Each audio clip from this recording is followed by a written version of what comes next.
made to the life of this city and this region. And then I invite you to bow your head in prayer. Lord, we ask for your blessing upon our city, our community, and our council. Guide us in our decision-making to act fairly, without fear or favour, and with compassion, integrity, and honesty.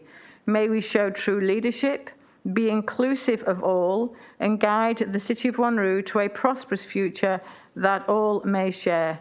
We ask this in your name. Amen. Mrs. Smart, could I please ask you to make the announcements? Thank you, Madam Mayor. Please note that the audio proceedings of tonight's meeting will be live broadcast online, with the exception of matters discussed behind closed doors. That broadcast will remain available via the City of Wanneroo website following the conclusion of this meeting. In regards to the COVID-19 pandemic situation, the City of Wanneroo is committed to ensuring the safety of all attendees at their public meetings. In accordance with the West Australian State Government health directives, social distancing has been applied to this meeting room and the capacity of the chamber is limited under these conditions. Mayor, I will advise that we have reached capacity and should we have more people attending, they will be redirected to our overflow area in the Banksia rooms. In addition, masks are required to be worn at all public indoor settings, and therefore all attendees at this meeting are please requested to wear a mask at all times, even whilst talking, unless a medical exemption has been provided. Thank you for your understanding of these conditions, and thank you, Madam Mayor. Thank you, Mrs. Smart. Moving through to the agenda, item 1, attendances as per the record. Item 2, apologies and leave of absence. We have an apology from Councillor Natalie Herridge, who is isolating at home because she is a close contact. And I can certainly relate to that because that's exactly what happened to me last week, and that's the reason I wasn't at the briefing session. We also have an apology from Councillor Vin Nguyen. We have 2 requests for leave of absence. The first request is from Councillor Chris Baker, with a leave of absence for the period of 11th of July to the 31st of August 2022 inclusive. And the second leave of absence is from myself, and I write to the CEO, and this has been provided to the CEO, that I write in reference to your letter dated the 24th of August 2021 and the Council Members election campaign protocol document that we co-signed on the 8th of September 2021. The Prime Minister has now called the federal election for Saturday the 21st of May 2022, and I hereby request Council to grant me a leave of absence effective Wednesday the 13th of April to Saturday the 21st of May 2022. I request that the payment of my allowance be suspended during the leave of absence, and I will also return my council-provided vehicle and laptop for the duration of this period. And the reason is that this has been asked for at the council meeting this evening is because Sunday was when the Prime Minister advised of the election, and the item 9 of the undertaking, it requests Council to grant me a leave of absence from the City of Wanneroo Council for the campaign period commencing from the date of the issue of the writs for the election. And of course, this is my first opportunity to ask the Council, hence the reason it is recorded in today's meeting. And I don't believe we have any other leave of absences. No.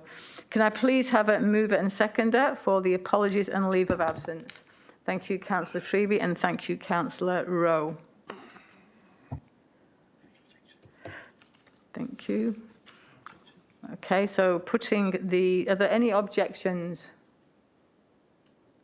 There are no objections. Thank you. Item 3, public question and statement time. So do we have the register, Mr. CEO?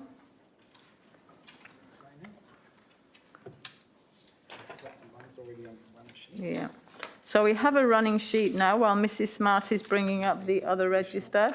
So we do have a running sheet, and I'll ask Mrs. Smart to resume her seat and ask for the general rules that apply to question time and statement time. Thank you, Mrs. Smart. Thank you, Madam Mayor. The following general rules apply to public question and statement time. Public questions and statements should only relate to the business of the local government and should not be a personal statement or opinion. Only questions relating to matters affecting the local government will be considered at a council meeting. Questions may be taken on notice and responded to after the meeting. Questions may not be directed at specific council members or city employees, and questions are requested to be framed in such a way as to not reflect adversely on a particular council member or city employee.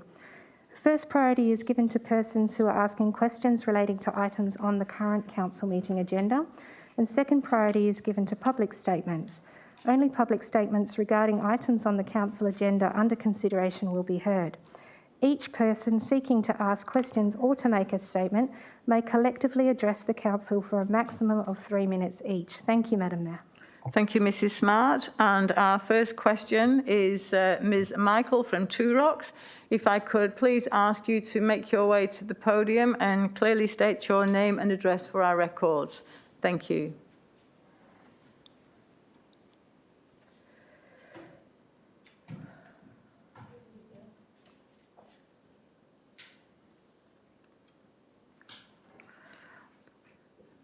It's one of the worst things when you come from the back of the room. Hi. I'm Helen Martin, but I have the question here. Am I allowed to read a statement? Right, absolutely. Yes, you may. Okay.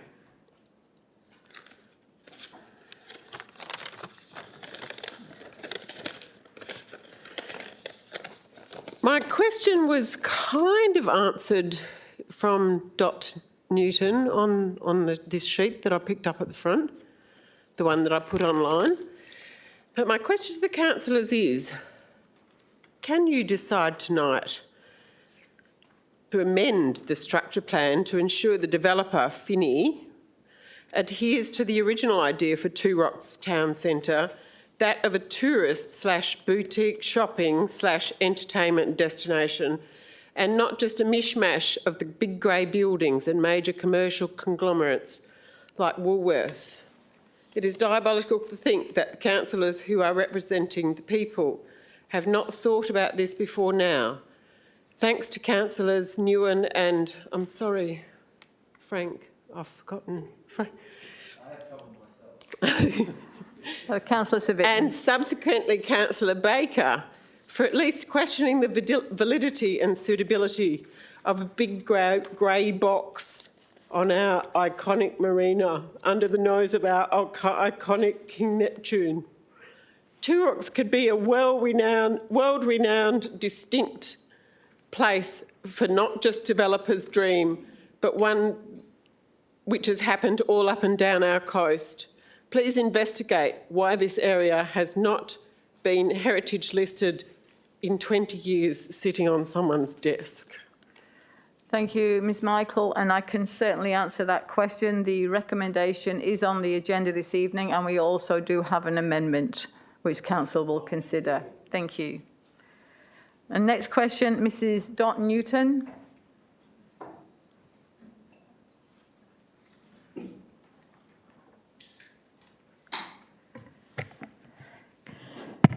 Good evening, Lady Mayor, elected members, directors and staff. Mrs. Dot Newton, 11 Huntsville Court, Wanneroo. As you know, it's all been published on Facebook, so why not say it? I seek your indulgence tonight to make a statement and ask questions. My first question relates to CSO2, and the comments at the briefing prompted a two-part question. If council's ratepayers paid more than $500,000 for last year's election, why would council raise holding another later this year? If or when the mayor is successful in the federal election, this amount would be unfunded, and in 2023 another election will be held. That's a question. Anybody going to answer it? Okay, Mr. CEO. Thank you, Madam Mayor, and thank you, Mrs. Newton, for the question. Unfortunately, under the Act, the Local Government Act, there is no option but for council to proceed with calling an election if there is a requirement to have an extraordinary election, and then subsequently an ordinary election after that. The second part of that is it possible for council to approach the minister to delay holding this one based on the cost to the ratepayer and less than half the term remaining once it took place. Thank you, Mrs. Newton. There is always an opportunity for this council to move a motion on notice to that effect for the Minister. Thank you. Does council, and this has been mentioned, does council have a protocol involving elected members taking leave of absence when standing either state or federal parliament? Some councillors have in the past stood several times without seeking leave, while others have. Is there one, and does it include the suspension of allowance? And you've already announced that yours will be suspended, Madam Mayor, so nobody else has lodged one tonight, so I will take that as answered. I would like to make a short statement, and I'm sorry, it is a bit of a personal opinion. I believe that our council and the others are not being adequately represented by WELGA. When they deal with the state, I have read the minutes, read the media releases. The current president has 392 electors and a revenue of 4.7 million. The deputy president has 7,600 electors and a revenue of 20 million. I believe that they have demonstrated that they fail to identify or support growth councils. Perhaps a motion of no confidence from the North Metro State Council should be considered. The application on Two Rocks item going to JDAP lacks the tourism vision council has had for the area or the expectation of the residents who have chosen to live there. The heritage report is shameful, and when I read it, it reminded me of the one produced when they refused to protect St Anthony's Church here in Wanneroo. I will submit my thoughts on the draft economic strategy and urge others to do the same. I do hope Council fully supports the sponsorship of constable care. It's in the news at the moment. Young people face many more challenges these days when it comes to bullying, both off and online. Stranger danger occurs online with predators. It also assists them in seeing the police as someone to trust and turn to if necessary. I'm sorry, Madam Mayor, I have to leave straight after this, but I will listen when I get home. I'm not feeling 100%, it's not COVID related. Before I go, I'd like to wish you all a safe and happy Easter. Thank you.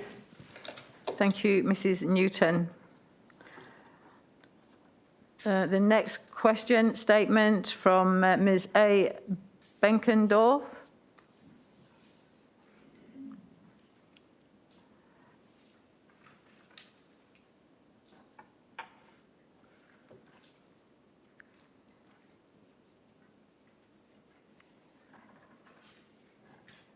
Good evening, Mayor, Deputy Mayor and Councillors.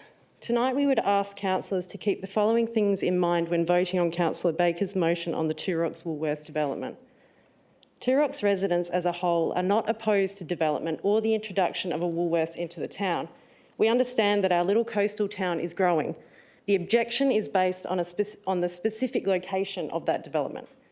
The site of the proposed Woolworths is the statement site of the town centre of Two Rocks. It will set the tone for all future developments in that marina zone area. The state government has committed millions to the marina to transform it into a world-class destination, and the best the Finney Group can think of is to stick a Woolworths on that statement site. Under the district structure plan, the district centre of Two Rocks is identified as performing a different function than all other district centres. It is to be based on a tourism and resort economy. The proposed development does not promote or encourage a tourism economy. In fact, you can find a similar Woolworths shopping centre in most average suburbs in the metro area. If anything, the proposed development only detracts from the tourism value of the area by restricting views and access from and to the iconic King Neptune statue. This is the site that determines whether Two Rocks is a tourist destination or just another suburb in the northern sprawl. The proposed development is located directly in front of the iconic King Neptune statue and on the former site of Atlantis Marine Park. These places have a special place in West Australians' hearts, not just Two Rocks residents. We have heard a lot about the purported little significance value of the proposed site in previous discussions. However, as already noted by councillors, this is not reflected by the immense public opposition to the location of the proposed development. Heritage Minister David Templeman recently acknowledged that King Neptune is special and said that the King Neptune statue is an iconic Perth landmark and is much loved by West Australia community. It really captured the essence of Perth and West Australia in the 1980s. I remember visiting Atlantis Marine Park in the 80s, and it was like nothing else I'd ever seen. And I think that there are many West Australians who look back on their time at Atlantis fondly. It is part of the West Australia story, and I am glad that the community is actively recognising that fact and getting behind its preservation. It is important to get the development of this area right. It cannot be undone. We understand that this development ticks some boxes, but it also misses the mark considerably. It's about balancing a balance of those priorities.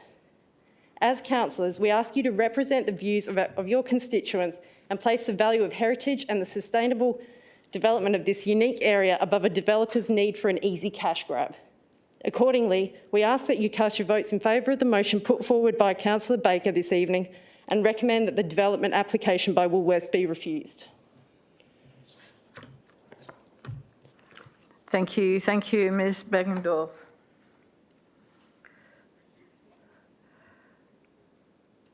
Our next statement is Ms Mitef. If I could kindly ask you to please state your name and address for our records. Thank you.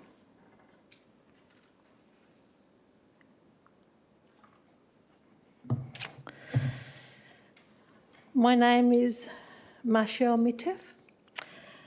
My address is 128 Casilda Way, Two Rocks. Thank you for the opportunity to speak today, Lady Mayor. I oppose the proposed shop, liquor store, restaurant and office at 10 Enterprise Avenue, Two Rocks.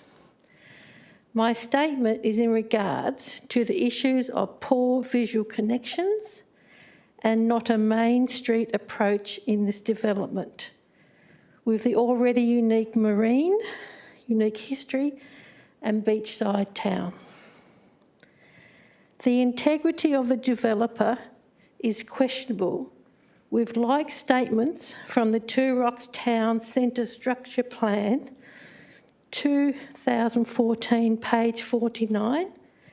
It states that issues of poor visual connection with the existing buildings, which make their long-term commercial and social viability questionable, we may seek to demolish.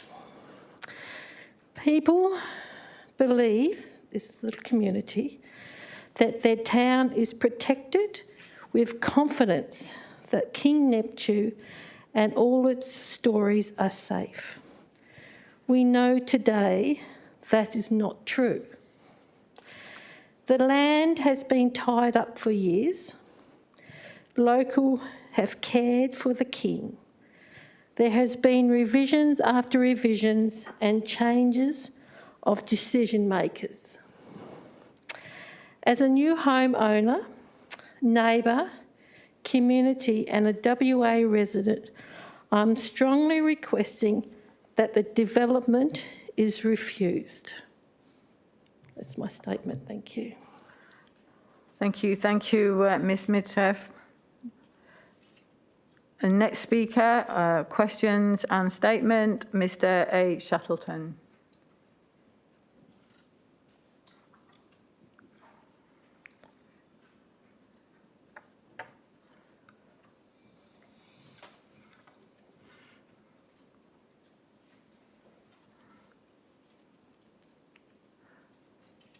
I almost feel like we should have some pipe music or something when people at the back coming down. It's like that really quiet walk. Mayor, Deputy Mayor, Councillors. My name's Alan Shuttleton and I live at 23 Spring Hill Place, Two Rocks, in case anybody wants to drop a carton around. Since this campaign started, we've been advised to stick to planning criteria. What people's views are don't come into question, into the equation. The developer has his plan submitted to those planning rules, and those planning rules will only be taken into consideration under planning guidelines. If the residents of Two Rocks have no bearing on the decisions made in their district, where does that leave us? In spite of what the developer has said, proper consultation has never been undertaken and presented to the people of Two Rocks as previously stated by the developers. My wife and I have resided in Two Rocks now for nearly 30 years, and as long as I can remember, it's always been expected that Atlantis would always have a tourist atmosphere. You can have all the private consultants you want engaged by the developers and textbook ideas of what they envisage a plan should be, but it comes nowhere near what this suburb means to the people that actually live here and the potential that this precinct could do, not only for Two Rocks, but for the broader future, for the state and for the tourism and heritage. You only have to live here to witness the amount of visitors from all over who come to view the ocean and the surroundings looking over the top of Woolworths. Looking over the top of Woolworths, a roof and service station and a fast food outlet is not the best impression for the area. If there's been no talk of a service station, I can assure you that that's his next move. It appears to me that the Subiaco Quartet, as I call them, are up to no good in some respects, and they're not being honest with people. The plan from Blueprint, which showing this public open space to fool everybody, is not what is going to happen, and that is not what is happening now. The little bit of land that we're given, it's supposed to be government owned or whatever it is, to the north of King Neptune is a pittance to what they've promised that they were going to do in this area. So this blueprint is misleading. Whether it's deliberately misleading or not, I can't say, but it's certainly misleading. We welcome all these facilities to the area. I would love to see Bunnings up here too. I love to go to Bunnings, but not on the Atlantis site. My wife doesn't though, because I spend all the pension. But you know, there's a place further north where I believe the new town site's going to be, and these are the places I think where the service stations and that should be. When I have a look down the coast, I look at Hillary's as the only place that caters on a large scale for tourism and family activities. Looking at the future plans for the marina in general by the government, this urban plan for Atlantis precinct is way out of sync, because we're having a tourist sort of precinct on the waterfront, but we're having a Coles, a service station, a Woolworths and God knows units and back-to-back housing, which I'll come to in a minute. Because looking at the, if we stop thinking, where am I? Hillary's, looking at the future plans for the marina in general, the government, as I said, it's way out of sync. If we stop thinking with our hearts and forget the passionate feelings of the people in general when making big decisions about the way we live our lives, then what sort of future do we have to look forward to? And what sort of legacy do we pass on to our children? I'll conclude with these points. 1, the history and heritage and stories of Two Rocks are still being told by residents and visitors and need to be preserved and respected. And not only that, I live right opposite this and we see how many people come up to that King Neptune every day, and they're quite a lot of people. The last thing they want to be doing is looking over a Woolworths. 2, the commercial retail area should be kept as shops that attract tourists. And a good example of this is Margaret River, and facilities such as public open space and family activities. Because everybody that we speak to in Two Rocks, this is what they want. Also, traffic provision are unrealistic considering the future roundabout at Charnwood. We've got a bus stop, whoever's responsible for the bus stops along Two Rocks Road, where no buses can pull in off the road. A cycleway right at the end of a dangerous S-bend, which we've seen 2 accidents in the last month. One bloke got cleaned up on the cycleway because a vehicle was speeding around the S-bend. Councillor Sangali at the briefing meeting mentioned that there was a petition for 1,200 people to council, which obviously there was. Well, you can double that 2,500 because another petition was got up not long after that, and it was presented to Parliament by John Quigley. And so you're looking at probably, when you look at the total population of Two Rocks, 2,500 people are not bad. And as Councillor Miles said last time, well, perhaps, not all of them lived in Two Rocks. But whether that's true or not, most of the people that sign that come into Two Rocks are people that come into Two Rocks because of what Two Rocks is. So it really doesn't matter whether they all live in Two Rocks or whether they sign the petition if they live in Hillary's or somewhere like that, because they come to Two Rocks and that precinct for the very reason that it's there for at the moment. I can only conclude with one thing, and when I have a look at the Adrian Finney and I have a look at the destruction that's going on over there at the moment, and when I consider that in a few years' time, all I'll be looking for is 3-storey units, back-to-back housing, a Woolworths, a service station, a Macca's, and Christ knows what else they're going to do. I wonder what we're going to give our children. When I look at that, it reminds me of a saying that I had a look the other day, and it really fits what I call the Subiaco quartet. Common sense is not a gift, it's a punishment, because we have to deal with everyone who doesn't have it.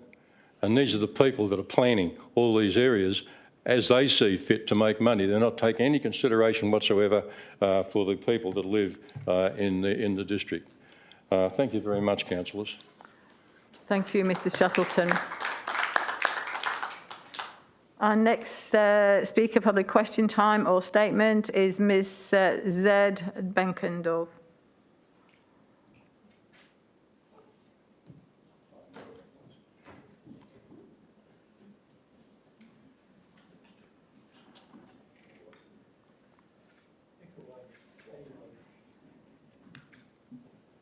Hi, my name is Zakaya. I'm a resident of Two Rocks and I have been since birth. I love the town of Two Rocks and the general town feeling. Two Rocks is a very unique place. Very few places in the metro area still have that feeling of town connection and togetherness. I strongly believe this proposed development will taint this feeling of belonging and destroy this small fishing town's general aesthetic. As a young person, I'm very mindful and careful about how my actions affect the environment. If this Woolworths was to go on the proposed site, the environmental effects on the ocean and land would be catastrophic, not to mention the number of animals that have already been misplaced or even slaughtered during the mindless flattening of the area. Think about the amount of rubbish and physical pollution that is found around Yanchep Shopping Complex. The same amount of rubbish, if not more, would be blown directly into the ocean, marina and neighbouring parks, killing sea, beach and wildlife. King Neptune and the old Atlantis Marine Park has been a huge part of my childhood. My family and I used to walk through the ruins and look at the pools, slides and amphitheatres that were still there. It was a magical place and we need to preserve that feeling of magic. Residents of Two Rocks and many people around Western Australia have grown up knowing of the wonder that was Atlantis Marine Park. Putting a huge monstrosity on that site would just not do it any justice. The place was home to dolphins that jumped through hoops and seals that could jump and could juggle a ball on their nose. People seriously are even contemplating putting a huge grey building there. People keep telling me that this is the future and that the younger generations want this development. I am the younger generation, and all of my friends agree that putting a Woolworths on that site would be a travesty. I am the future, and I don't want a Woolworths on the Atlantis Marine Park site. Thank you. Well done. Thank you, Ms Benkendorf. Thank you. Our next speaker, Mr B Nicol. Thank you.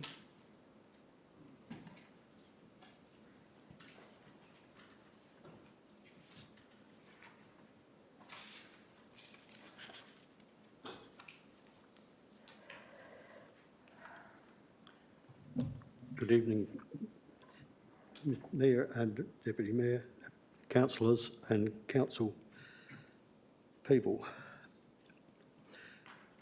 The proposed amendment to recommendation item 4.4, Amendment 2.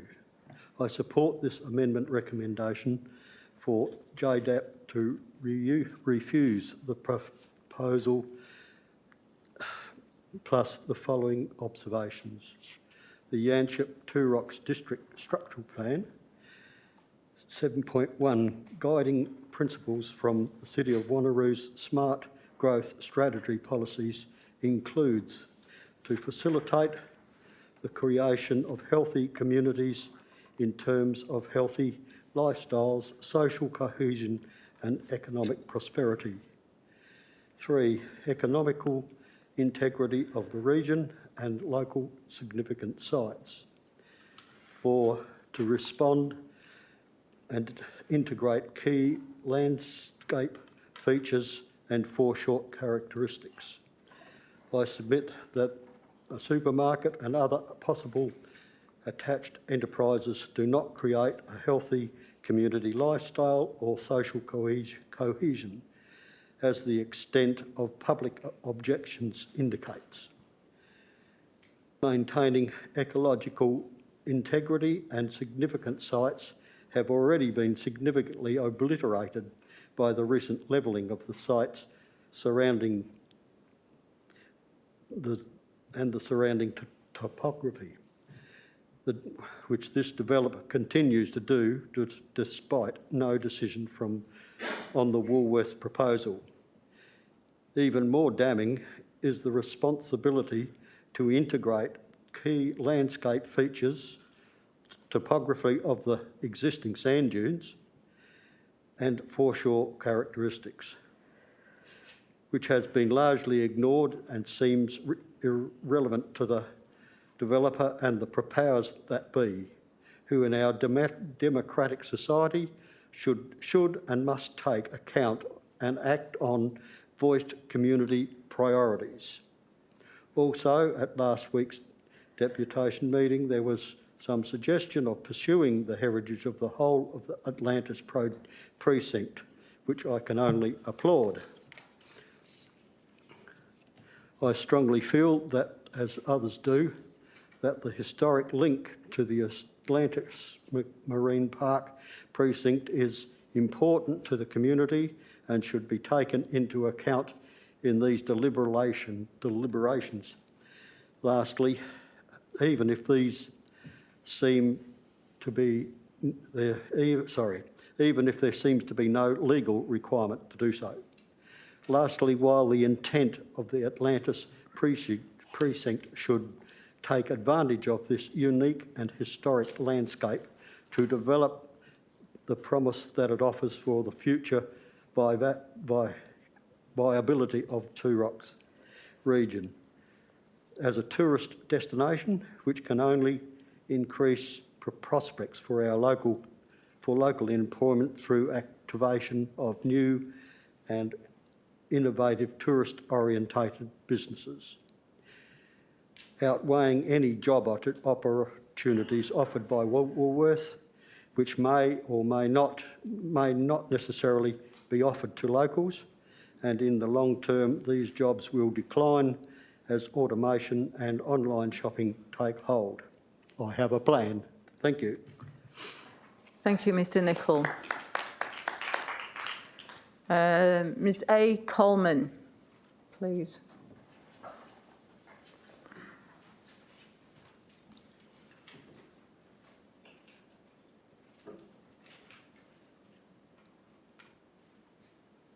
If I could kindly ask you to state your name and address for our records. Thank you. Sorry. If I could ask you to please state your name and address for our records. Thank you. Can everyone hear? Oh, I didn't want to touch it. Thank you very much. Mayor and councillors. Deanna was 15 and Chris Senior was 17 when they met in the Anship National Park on an outing with the Irish Club 65 years ago. They raised 6 boys in North Beach. Their Easter holidays were spent camping in the campground at Club Capricorn. The family explored the bush, the coast and Atlantis Marine Park when it was built in 1981. Like many, they climbed King Neptune, and in their teen years the boys continued to drive up from North Beach to surf. My husband and I bought a block 30 years ago. 29 years ago, we were the first wedding in St James Church in Yanship.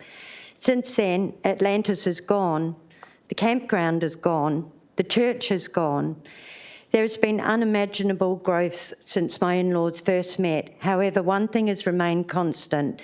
The statue of King Neptune since 1985 is like a beacon to those returning home, a place for walking and talking, looking out over Two Rocks, the marina, the sea, and a place for kids to have adventures.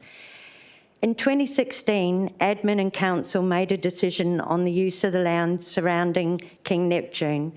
In 2016, no one could have predicted COVID and the change in how we would live just 6 years later. In 2022, we are vaccinated, wear masks, socially distance, and isolate when a family member has COVID. We work from home, and we are more likely to take a holiday in our own state, if not in our own city. King Neptune has long been the draw card of Two Rocks, just like the giant ram in Wagen, the big snail in Bremer Bay, the big prawn in Exmouth, the big orange in Harvey, and the giant emu in Nannup. None of these are overshadowed or even within the same space as a shopping centre, but they are synonymous with their towns, just like King Neptune is for Two Rocks. He is a draw card to climb up the hill and take pictures, then upload to Instagram, where you will find literally thousands of images of King Neptune along with his view. This is an opportunity to change the current direction, not only of the space surrounding King Neptune, but the town of Two Rocks. An opportunity to readdress the needs of our town and enhance our tourism potential. The existing shopping centre with its Spanish-inspired wall overlooking the marina has been a draw card for many years, supported by the tavern, cafe and restaurants. Please take into consideration not only the heritage value of King Neptune, but also the space around him and how it can be utilised as a tourist attraction. Supported by a parade of boutique shops, consider a mixture of cafes, wine bar, ice cream parlour, and specialty shops that tourists could wander down. A minor square with a water feature similar to one at Elizabeth Quay where children could safely play. The current plan is to have the centre of Two Rocks set well back from this area, which would be a more appropriate place for Woolworths. Thank you. Thank you, Ms Coleman. Mr W Schaefer.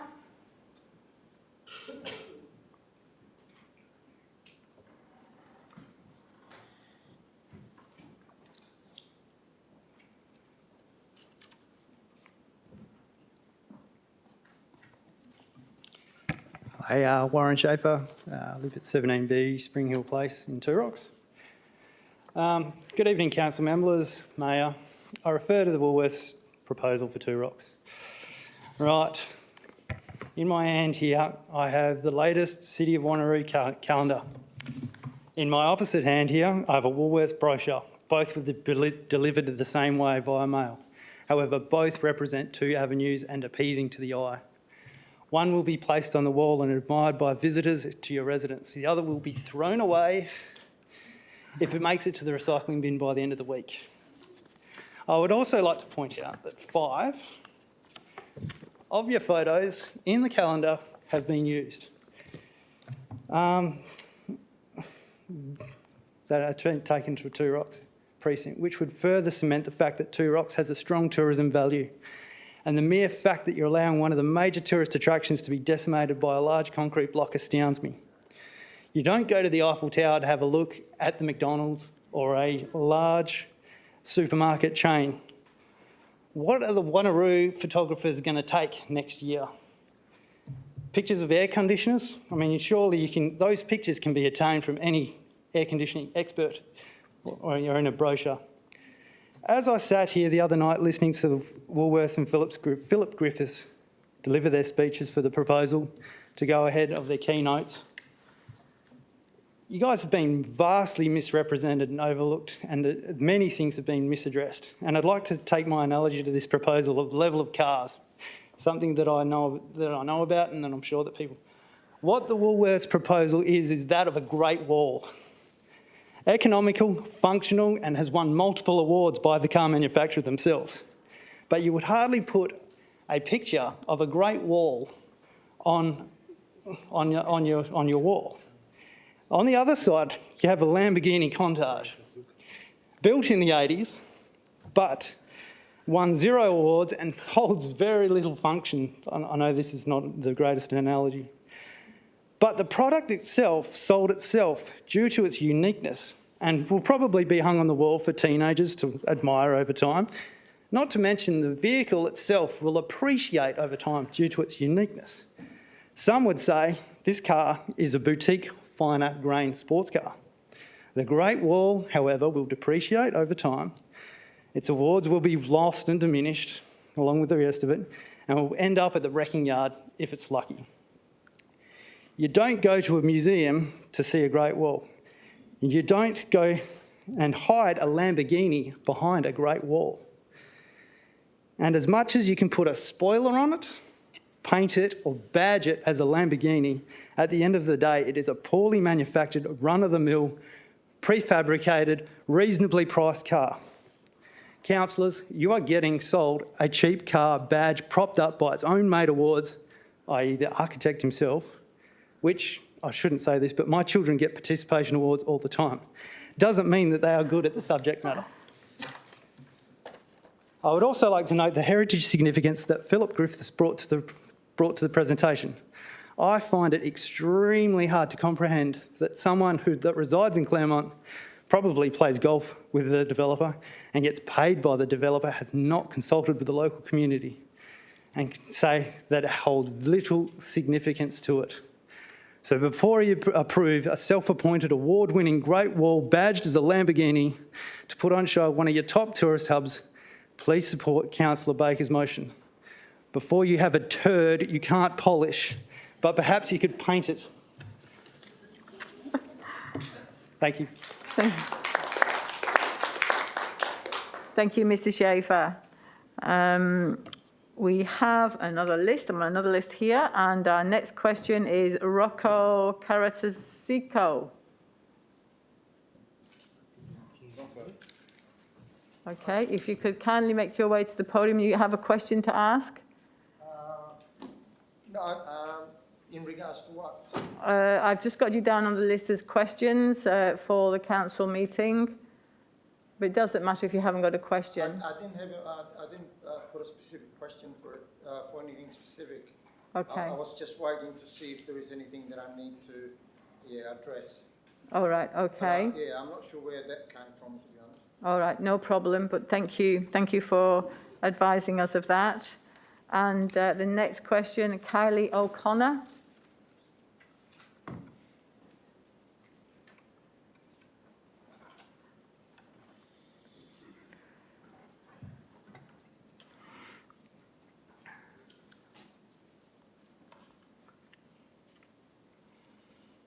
And if I could please ask you to state your name and address for our records, thank you. Okay. My name's Kylie O'Connor. My address is 98 Lisford Avenue in Two Rocks. I've been a resident of Two Rocks for 21 years. I moved here from New South Wales.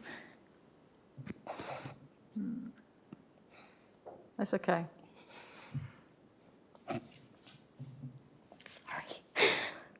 No, that's okay. We absolutely do feel the passion and the, that genuine view of what everybody's saying in the room, and you're all speaking from the heart. So that's okay. Take a deep breath.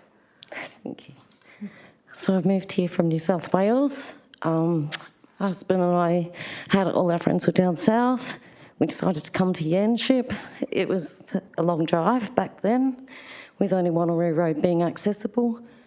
We loved the area that much. We ended up buying in the town centre. I've had my 2 children, also born and bred in the Wanneroo and Joondalup and raised in Two Rocks.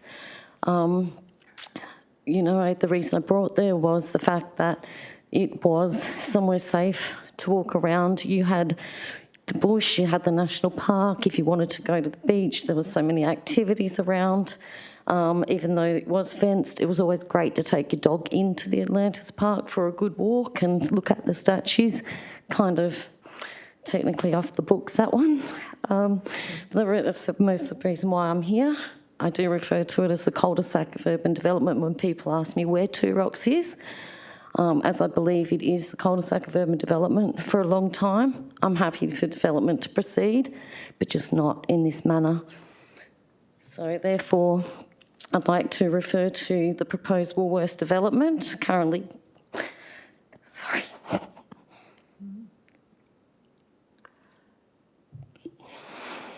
Being assessed and decisions being made upon. There has been much discussion about the heritage value of the land, which is also closely linked with the tourism values of the area.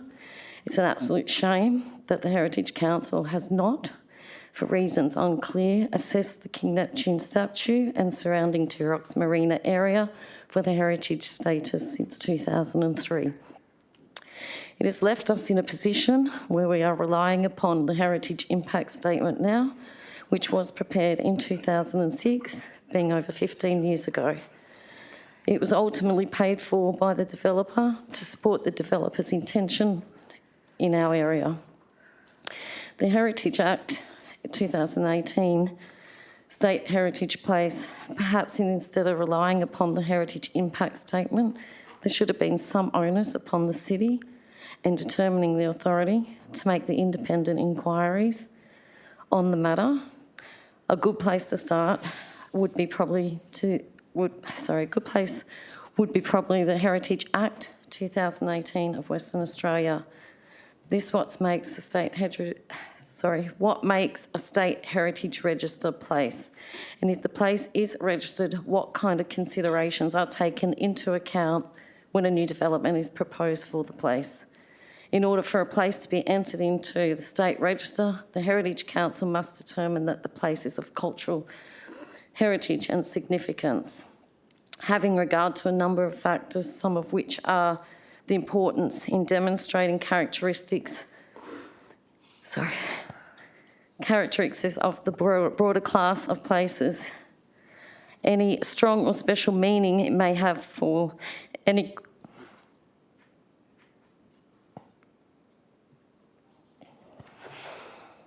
strong or special meaning it may have for any group or community because of the social, cultural or spiritual associations. It's important in exhibiting a particular aesthetics of characteristic and valued by any group or community, and any special association it may have with the life or work of a person, group, organisation or importance in Western Australian history. It also has to demonstrate a high degree of creative or technical achievement, and most importantly, the place must have heritage significance despite lacking physical material and substance that contributes to cultural heritage. Just on that note, back in 2006, this was by the City of Wanneroo, lodged by the Finney Group, and this was the blueprint within this report to demolish, and it's a detailed plan on how they can easily remove our statue. Many of the factors I just listed, in my opinion, and I'm sure you would agree, are relevant not only to the King Neptune statue, but for the former site of the Atlantis Marine Park and the broader marina in the Turox area. State Heritage Place view corridor protections. One of the factors that we keep highlighting is the views to form to and from the King Neptune statue. Some of the state heritage places actually include protections on the view of the corridor from prominent areas in the heritage place. For example, Fremantle Prison conservation policy includes protection of the vistas or glimpses of the prison from different areas within the Fremantle, and it provides a visual link and with other elements of the establishment should be restrained and reinforced or re-established. The policy also provides things such as parking not being visible from the terrace. I imagine that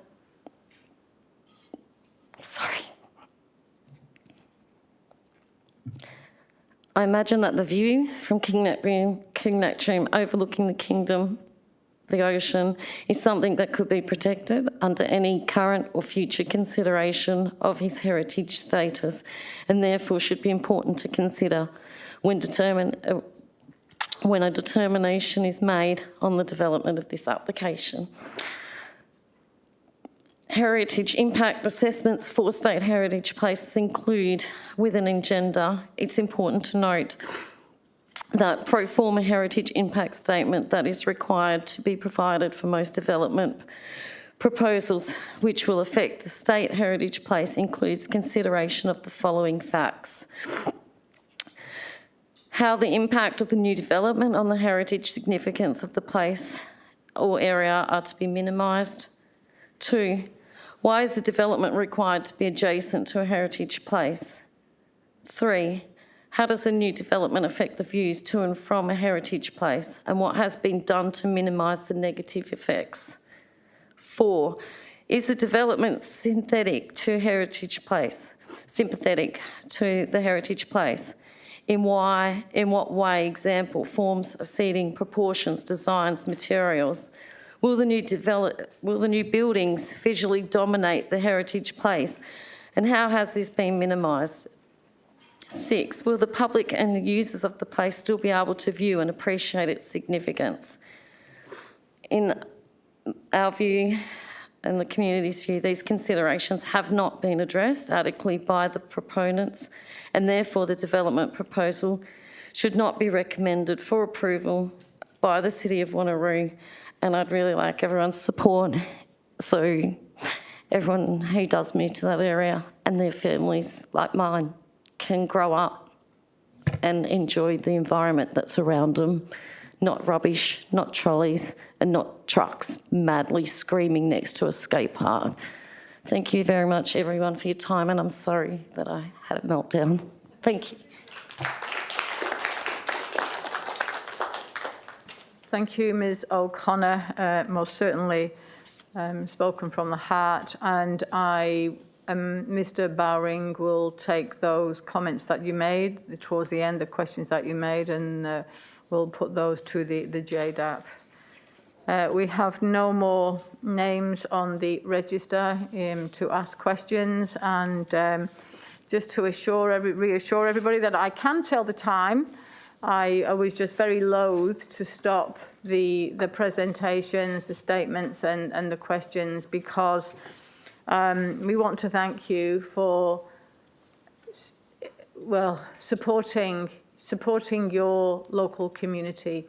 That passion and that pride and that absolute feeling of leave, do not progress with this application came through loud and clear. And I also want to say that thank you. You have touched so many hearts, as has Two Rocks over the years. And I'm not talking about just the local community. I'm talking about the community from within Wanneroo, around, into intrastate, interstate, and indeed overseas. Atlantis and Two Rocks has touched so many people, and council acknowledges and understands you coming down to speak to us and put your views and wear your hats on your sleeves and convey that passion for the area to this council. As you know, we are not the decision makers. It is going to JDAP, and as you also know, Councillor Baker has got an amendment which will be considered when the item does come to council. But on behalf of the elected members, thank you. Thank you for being here and putting your views forward. And they were authentic views too. Mayor, can I just ask, one of the questions that were asked of Ms Blenkenhoff with regard to whether the city can have another look at the structure plan, I think was her question. And obviously I'd like to get that clarified, whether the city can look at the structure plan again. Obviously we can't change it for this particular process, but I was just wondering whether Mr Bowring could answer that component, please. Yes, I mean, who take that on notice, but Mr Bowring, you're able to answer that question now. Yes, thank you, through Madam Mayor. Yes, that's certainly a possibility. If council were to instruct the administration, we'd be able to do that. Thank you. Okay, that concludes public question and statement time. Moving on to item 4, confirmation of the minutes of the ordinary council meeting held on the 15th of March 2022. Can I please have a mover and seconder? Thank you, Councillor Treby, and thank you, Councillor Civic. Councillors, a confirmation of minutes. Can I please ask you to cast your vote?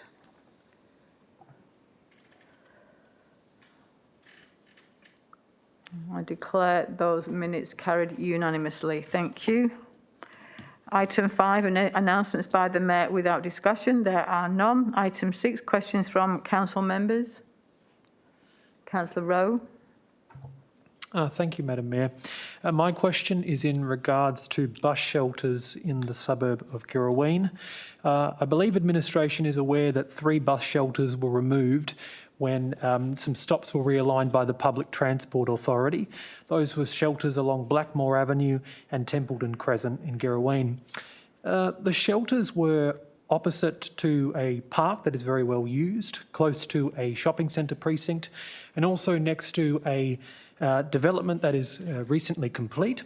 The buses go to, or previously went to Perth Busport in the city, and now go to Warwick train station, which is very well utilised. So I just wanted to ask administration if they could provide an update regarding the future of these bus shelters. And Mayor, if I can, there's 2 other parts to the question afterwards. Yes, absolutely, Councillor Rowe. Mr. Singh.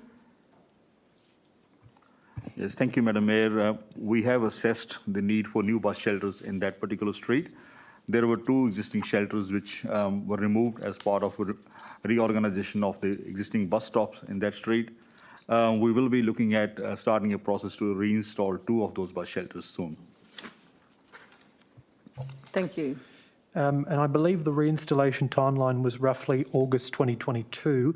I do appreciate administration's response, but I am conscious that that would potentially leave residents stranded out in the cold and in the wet through most of winter. So I was just asking, part 2 of the question is it possible to bring forward at all the reinstallation process, given how well utilised those bus shelters are? Thank you. Mr. Singh. Yes, thank you, Madam Mayor, again. The process to reinstall shelters does take time. We will need to develop some designs for the hard stand for those bus shelters, and also need to consult with the adjoining community members where the new bus stops have gone in.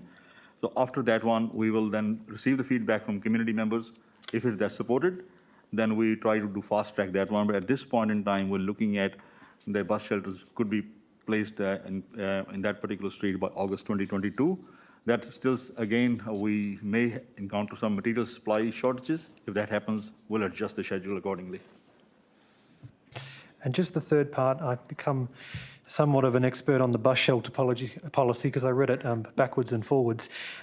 It doesn't really mention at this stage any of these sort of circumstances where a shelter would be removed due to a decision by the Public Transport Authority. So I was just hoping, is there any way that administration could, or with council, review this policy in the future, just so it takes a look at circumstances where a shelter is removed, what the appropriate course of action is going forward, just in case it does arise again in the future? Thank you, Councillor Rowe. Mr. Singh. Yes, Madam Mayor, when the policy is up for renewal again, we can definitely consider that. But in the meantime, administration's approach will be that if an existing shelter is removed and bus stop is relocated, we will try to provide the bus shelters at the relocated location. Thank you. Thank you, Councillor Rowe, and thank you, Mr. Singh.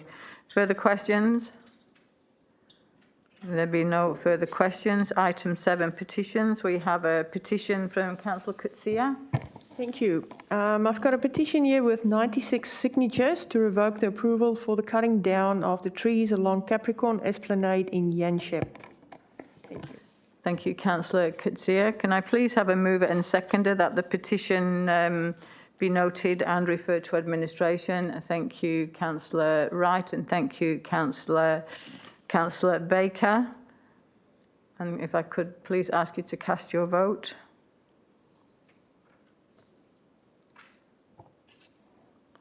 It's carried unanimously. Thank you, and thank you, Councillor Coetzee, for presenting that. Item 8, the reports, and if I could please ask.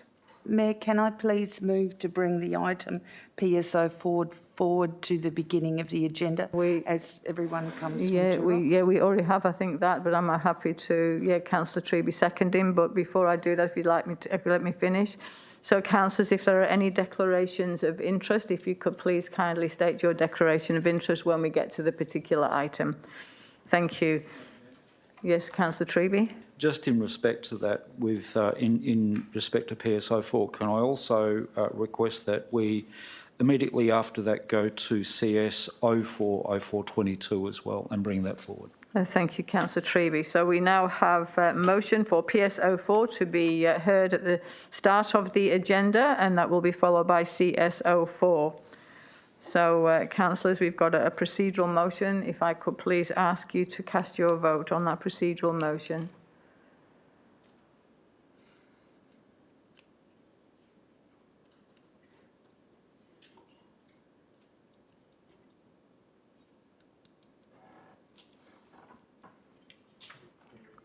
Ready? Thank you. Declare that carried unanimously. PS04.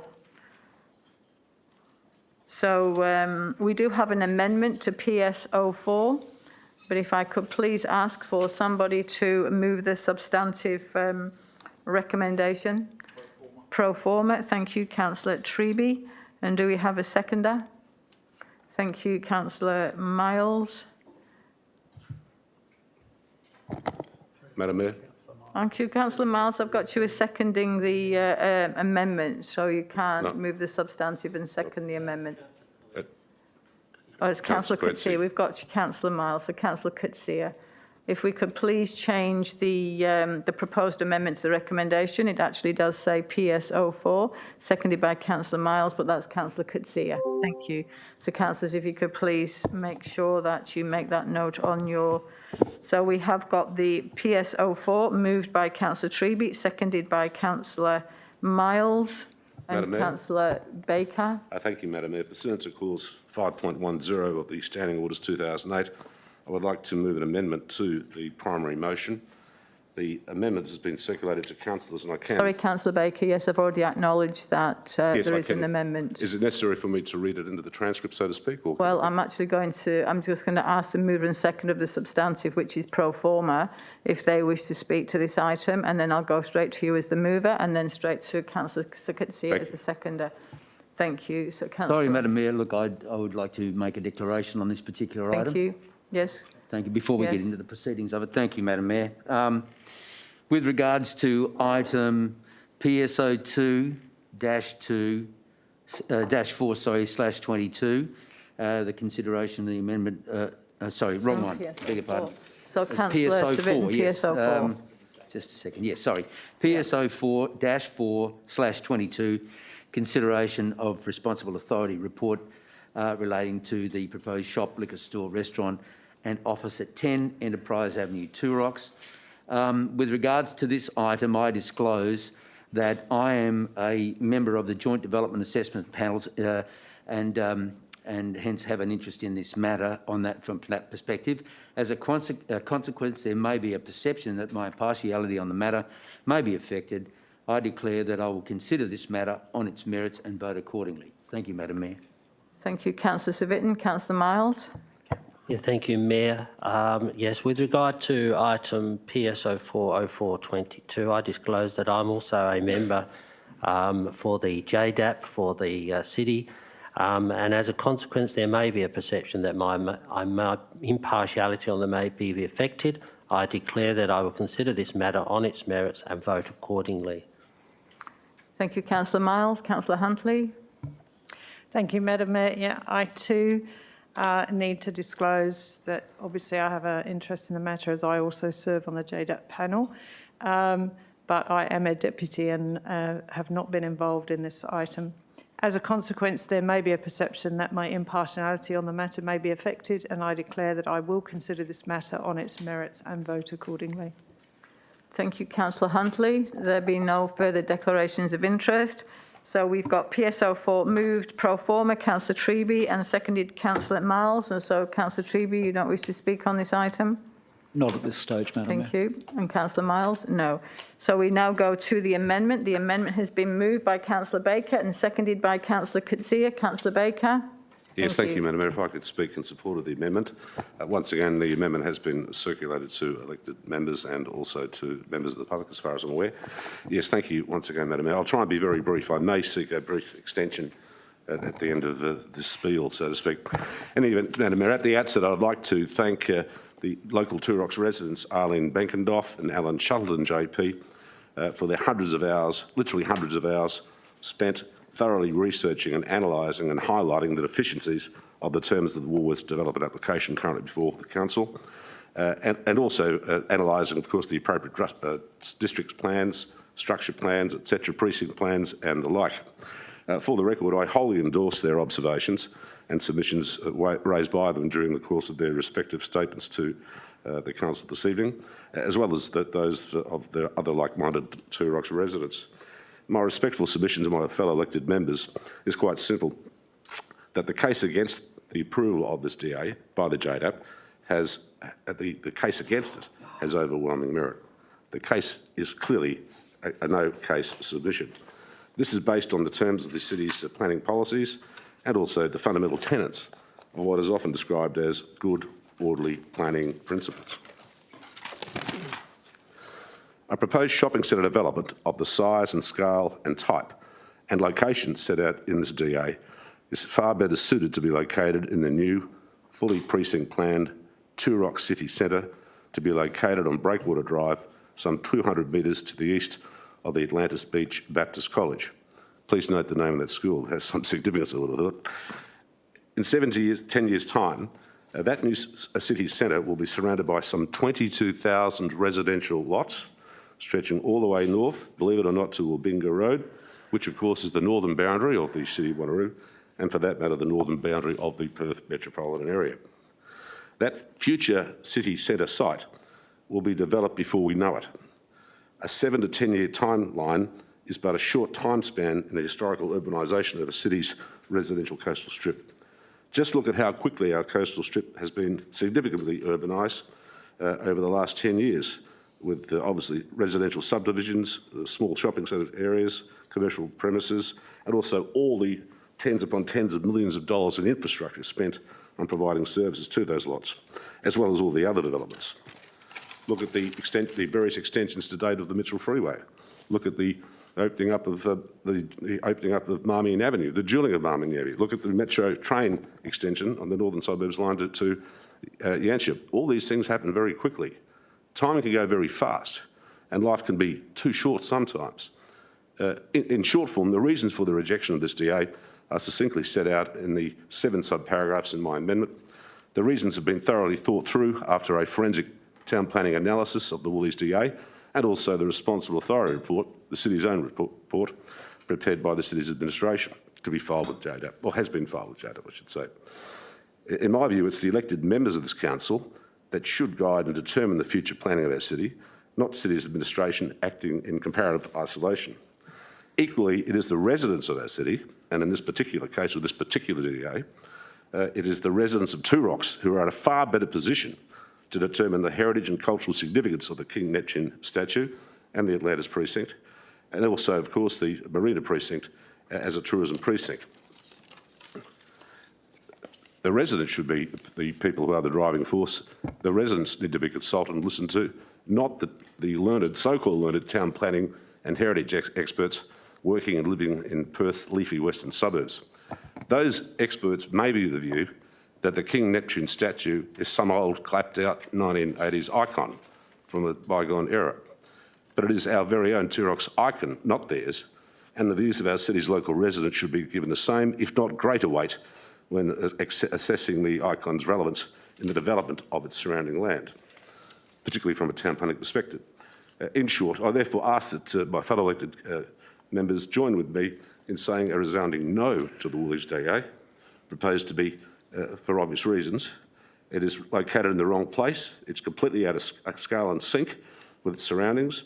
It's out of sync with the King Neptune statue. It's out of sync with the Atlantis precinct. It's out of sync with the future development of the marina, and it will do nothing whatsoever to enhance the development of the surrounding tourism and marina precincts in Turox.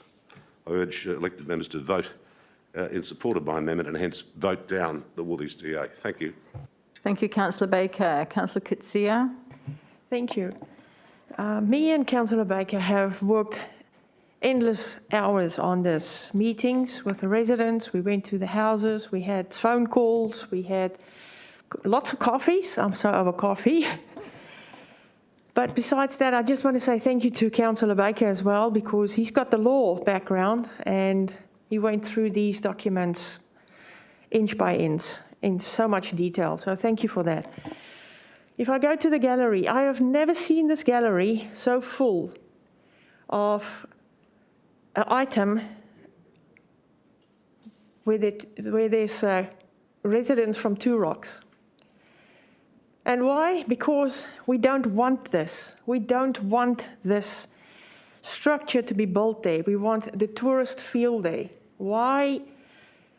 I know there's policies, regulations, structure planning, all those things. I know there's JDAP, where they basically bypass council. I suppose there is a benefit into that for the people who do take that application to JDAP.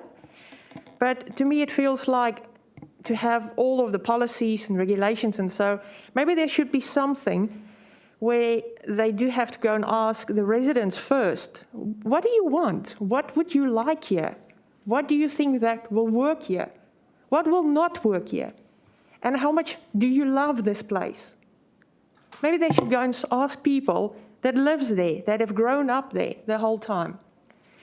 To have a premises constructed there, big building, a massive car park, a liquor store, right next to the main road. I don't know, that just doesn't feel, it doesn't sit with me as an entrance statement to go in there. To me, it feels like, I've been in Australia now for 16 years and I've been in Yanchep now for 12 years. And I'm quite close to Two Rocks and I absolutely love that area. For that building to be right next to the Neptune statue, I don't know. Where's the tourist feel? People go into Woolworths, go get their groceries, maybe have a coffee. Oh, there's King Neptune. Oh, really nice. It doesn't have that. Where's that feeling? Where's that heritage? I mean, what's the feel about it? To me, it doesn't mean, I don't know, it doesn't mean really so much to me. I think something more can be done there to have a touristy feel there. There's a big open space on the other side where industrial areas, shopping centres, Woolworths, and the Bunnings can go. So to me, I'm actually very sad in this whole process because to me it feels like maybe they should just, the petition that was signed, I mean, doesn't that mean something? Again, structure plans, policies, regulations. Who cares about a petition? I care about a petition. Why are you here? I've been a councillor now for 4.5 years and I've never seen one item on the agenda with so many statements that people is against what's happening. What does that say to you guys? To me, that say, please help out, guys. Please, councillors, support this amendment. Thank you. Thank you, Councillor Coetzee, and I speak wholeheartedly in favour of the amendment put forward by Councillor Baker and seconded by Councillor Coetzee. Without a doubt, Two Rocks is unique. It's the furthermost point of the city of Wanneroo and also metropolitan area. Urban sprawl is happening, but Two Rocks is unique. It's got personality. And Councillor Sangali will often speak about the personality of Old Quinns, the undulation. One of the things that I would like to say, and I don't think anybody would disagree with me, is that everybody knows where Two Rocks is. Everybody knows about Neptune. And Neptune has a piece of the heart of everybody because it's iconic, it's unique, and it actually deserves fighting for, and the local area. And I think Aileen before talked about, and Alan talked about, Margaret River, and how Margaret River has been developed, and they've got everything in Margaret River, but it fits in keeping with that natural area. and with creativity, achievements can be made. And I absolutely support this, and I could speak a long time. I'm not going to, but I would like the community know that we have listened. We're not the decision makers in this, but we can hopefully, as a council, send a very clear message about this. So once again, thank you, and I do support the amendment that's been put forward. Speakers against? Thank you, Councillor Civic. Thank you, Madam Mayor. Look, I'm really put in a very unenviable position here because I'm actually a joint development assessment panellist on this particular item, which makes it very difficult for me. I'm not saying that I don't disagree or agree with these things, etc., that have come up, but I, being a panel member, I did actually move the procedural motion to send this back for heritage investigation to absolutely see what potential this had as a heritage site. I remember this site in 1980 when I actually worked for the Shire of Wanneroo, and Alan Bond opened this particular marine park and commissioned the sculptor to sculpt King Neptune and all the statues that are still in survival in and around the area, around the IGA store and the tavern.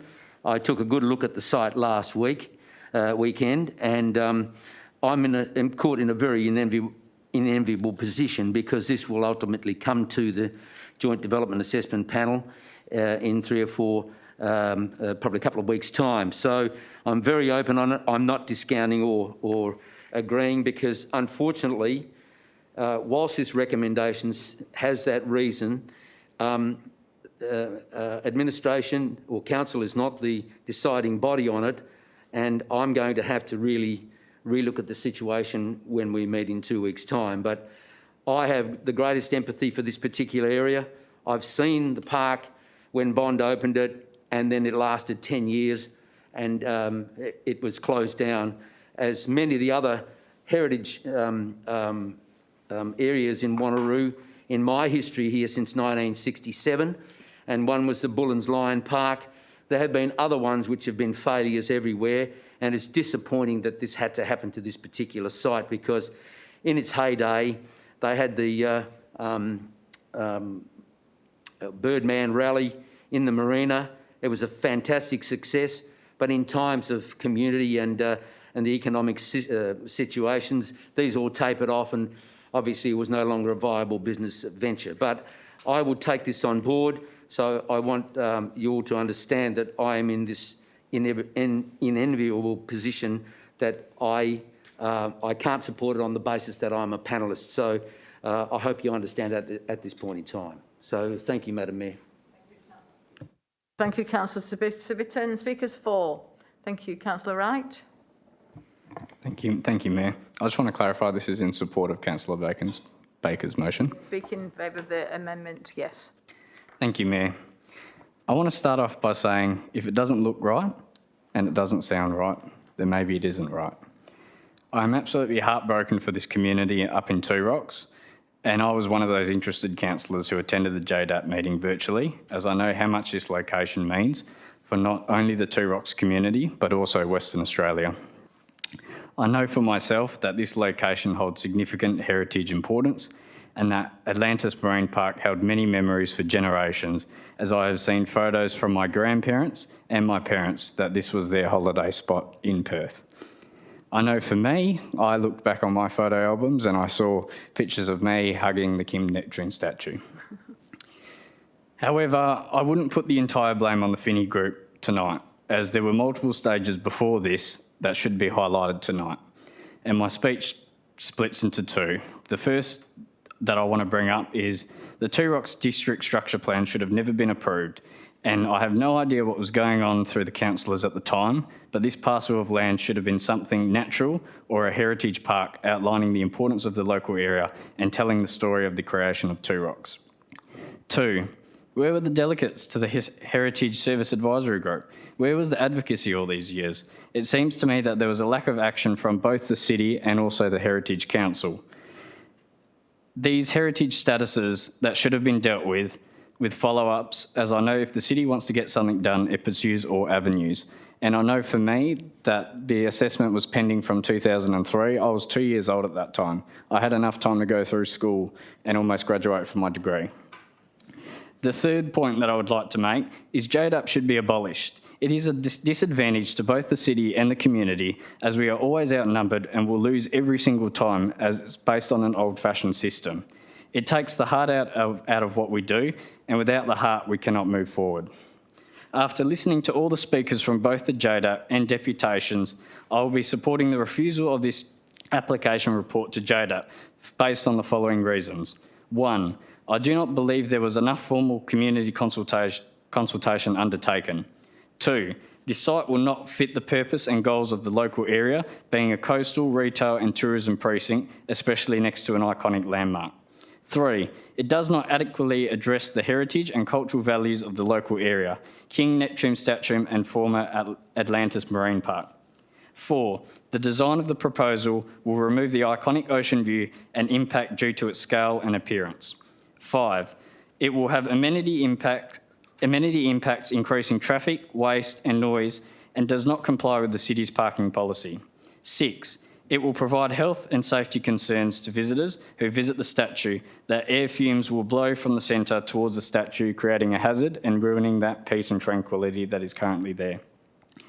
I urge all councillors to support this, the refusal of the application, and that this be sent to JDAP immediately, because this is a multi-generational issue. It is affecting young people, it is affecting retirees, it is affecting established families, and it is impacting new families that are moving to the area. Thank you. Thank you, Councillor Wright. Speakers against? Speakers for? Councillor Treby.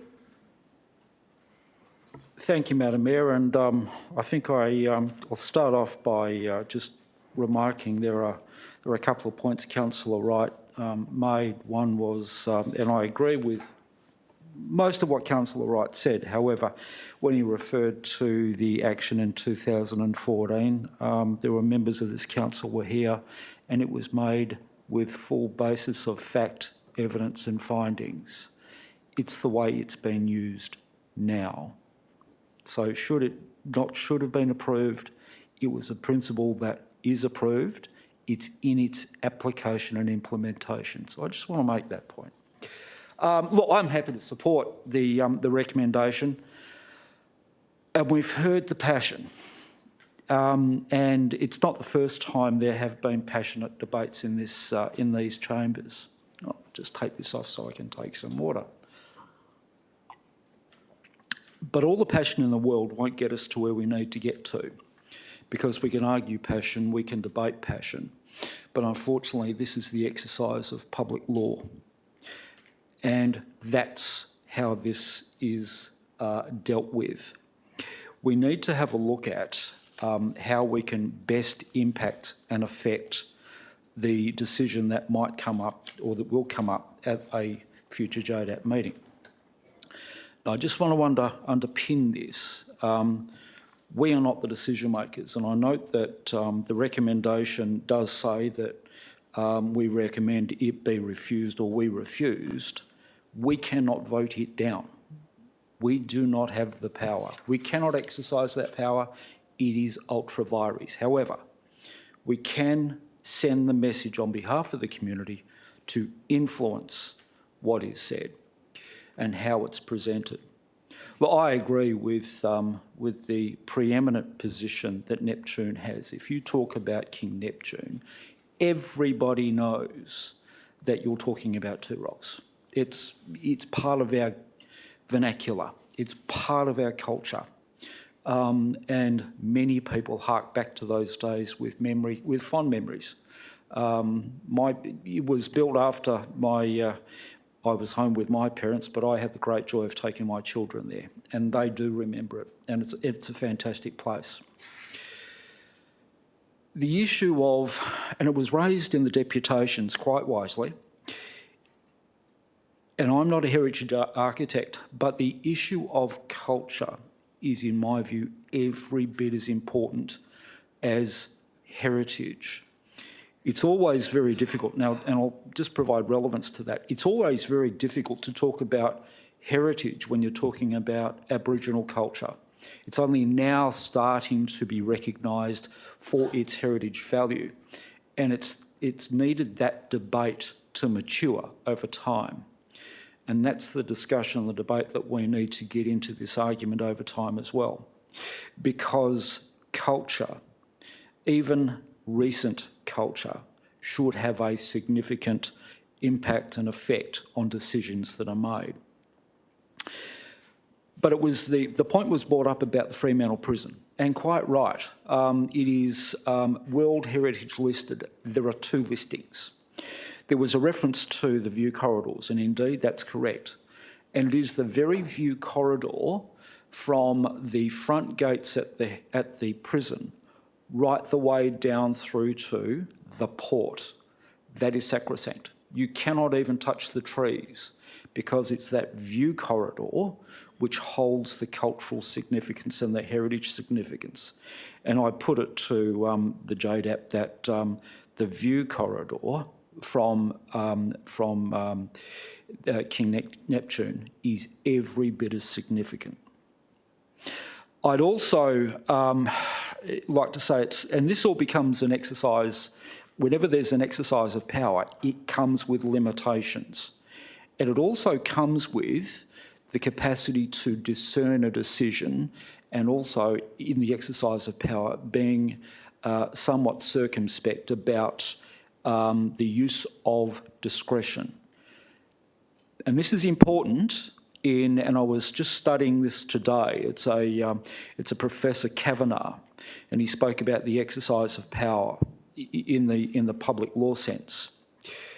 It should not be exercised arbitrarily, because the one thing you always use, and this is what we're talking about, it's the exercise of power, and on the planning instruments, because they are legal instruments, it's the exercise of power on the basis of what the planning instruments are.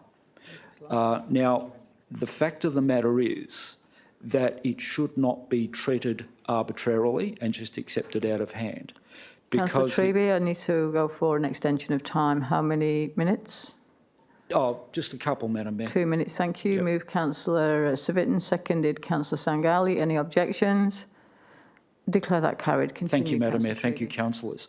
It is the exercise of power because at the end of the day, when you've got an instrumentality who exercises public law, and the JDAP, and I absolutely agree with Councillor Wright on this point, I dislike, and sorry, Councillor Civic, I hate the JDAP process because it takes this out of the decision-making process. And whenever you're talking about public law and decision-making and the exercise of power, it should always be exercised and tested against the public interest test. So unequivocally, I think there needs to be some consideration of what that public interest test is. And I want to just finish on this one point. And if this is possible, a message that might be picked up by our friends on JDAP, if you don't have the sufficient evidence, and if you accept it should not be a decision made arbitrarily, you should also take into consideration the precautionary principle. If you don't have the evidence and it's clear there is some angst in the community, you should exercise the precautionary principle and not make a decision because you don't have the complete evidence, findings or facts. That's the message I want to send. Passion is good. Passion's absolutely important, but it's getting down to how you actually affect the real decision that needs to be made, not by us. We're not the decision makers, but we have to get that message across, and it's on the basis of exercise power of public law, those instruments, to make sure that they're aware that they should apply the precautionary principle and there should be a public interest test. And I support Councillor Baker's amendment on this wholeheartedly.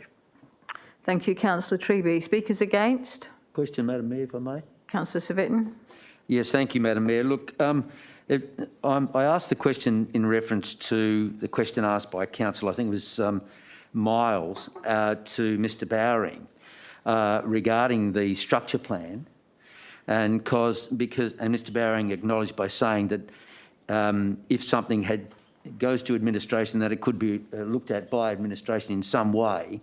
And I don't mean to put him on the spot on this, but bearing in mind that this particular meeting might happen within 2 weeks' time, what would be the process required to instigate some refusal methods on that structure plan, if that were at all possible, Madam Mayor? Thank you, Councillor Surbiton. Mr Bowring. Thank you, through you, Madam Mayor. There isn't any avenue to act through the structure plan in this stage. A structure plan amendment is a fairly lengthy process and ultimately is subject to approval by the state government. So it's a multi-stage approval process. Thank you. Speakers against? Speakers for? Councillor Sangali. Thank you, Madam Mayor.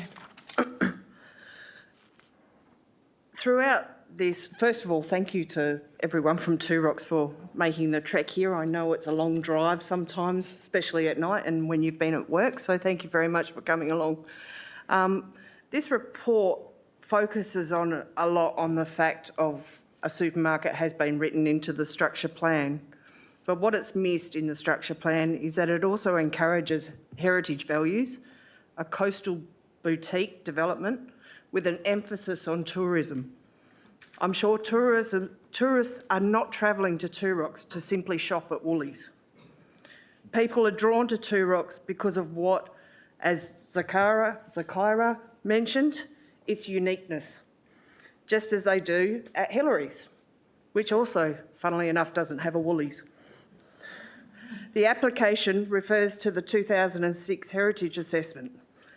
1,628 residents lived in Two Rocks at that time when that assessment was written. 1,628 men, women and children. Let's just say all of them had their say, which we know they didn't, on that structure plan consultation. That's still 872 less signatures against this, less than the signatures that are against this development that was tabled in Parliament. It's no wonder a 2006 heritage document does not recognise its true significance. 1975 was when Two Rocks became a suburb. Their heritage and history was not widely recognised. Why would it be? It's just over 30 years old when that heritage assessment was written. Two Rocks was not threatened by urban development on the size and scale that we see now. Instead, it had spent its past as a home of Atlantis, Two Rocks Marina, Birdman Rally. In 2006, the entire residential area fitted within a 2.5 kilometre area with this site right in the middle. As far as the structure plan goes and the community consultation that went into it, the main themes included retaining King Neptune, maintaining current aesthetics of the town and a building height no larger than 2 stories, inclusion of additional shops, cafes, boutiques, medical facilities and other recreational facilities, a green buffer along Lisford Ave. Its retail strategy mentions the inclusion of the supermarket on a small main street as an anchor retail with additional tourism and recreational needs, surfwear, fishing, diving, even a tavern and wine bar, sympathetic to beachside and marina locations. This form of urban retail at Two Rocks is being defined as coastal boutique. I'm happy to support this alternative amendment. I'm more than happy to support this. I find it really hard to swallow that we can accept a planning report like this and say that a report that was written so long ago, we can define those decisions today on that report. So I'm more than happy to accept this. Thank you, Councillor Sangali. Speakers against? Speakers for? Councillor Baker, we had one speaker against. Would you like to exercise your right of reply? Yes, I'd like the right of reply and thereby close the debate. Just to note at the outset that whilst this amendment tonight appears in my name, it is essentially the hard work and the product of Aline Blickendorf, I should say, and Alan Shuttleton. I wish to acknowledge that. Next, I agree that JDAP should be abolished. There's no doubt about that. Next, I agree that any responsible authority report issued by the city, our city in the future, regarding any shopping centre complex or development should first of all be vetted and run past the councillors, the elected members of the city first, and be approved first before it's submitted to JDAP. I thank Councillor Wright for his contribution during the course of this discussion.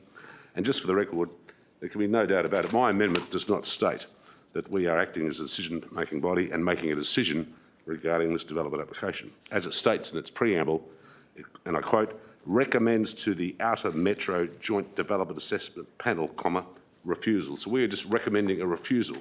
We are not making a decision as to a refusal because we don't have the power or jurisdiction to do that. JDAP does. And in due course, there can, if the applicant is unsatisfied with the outcome of the JDAP hearing, then the applicant can seek a review to the State Administrative Tribunal. Beyond that, all I'd like to say once again is what's being proposed is common sense. The DA should not be approved for planning reasons. I know there are lots of other reasons, but once again, we're dealing with planning issues. We have to deal with principles of planning, planning policy, etc., etc., etc. It doesn't stack up. It's in the wrong place. And I would have thought the JDAP members would see this as being pretty obvious and say, not this place, look elsewhere. Perhaps do a land swap with the developer further up the main drag, so to speak, and maybe then you'll get it up. So, yes, so thanks very much to members who contributed. Thanks to Turox residents who attended. And once again, thanks to Arlene and also Alan for their assistance, tremendous assistance over the last month or so. Thank you very much. Thank you. Thank you, Councillor Baker. So, councillors, we have the amendment moved Councillor Baker, seconded by Councillor Coetzee. If you could please cast your vote.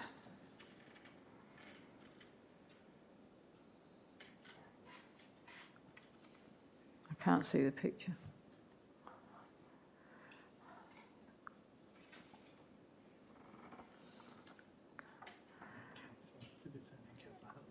Right, thank you. So that's carried, and we have two Councillor Civic and Councillor Huntley against.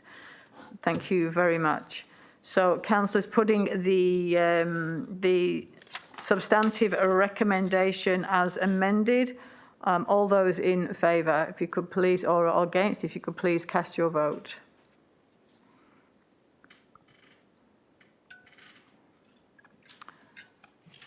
Thank you. Declare that carried. And we have one against, Councillor Civic. Thank you. That concludes PS04. So anybody from Two Rocks is very welcome to leave the chambers and make your way home. And I do have to say, as you're leaving with Mr. Schaefer, when you talked about the calendar of the city of Wanneroo, really good point, but there probably would have been about another 10 that we could have chosen as well. It's very, very photogenic and very popular. Thank you. Thank you, Mr. Shuttleton. Oh, and I'll just wait until the gallery emptied.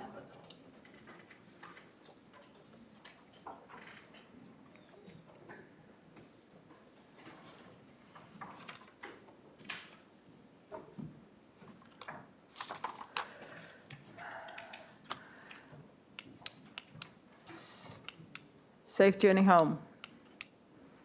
What shows kangaroos?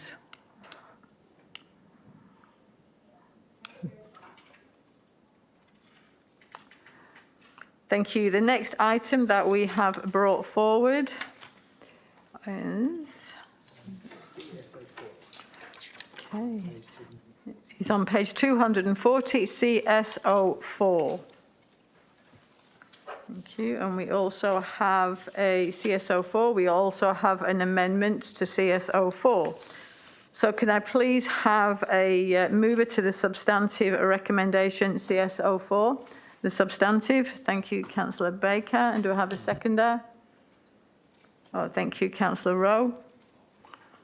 Okay, so we've got the mover and seconder of the substantive, and we also have the amendment, and the amendment is moved Councillor Berry and seconded Councillor Miles.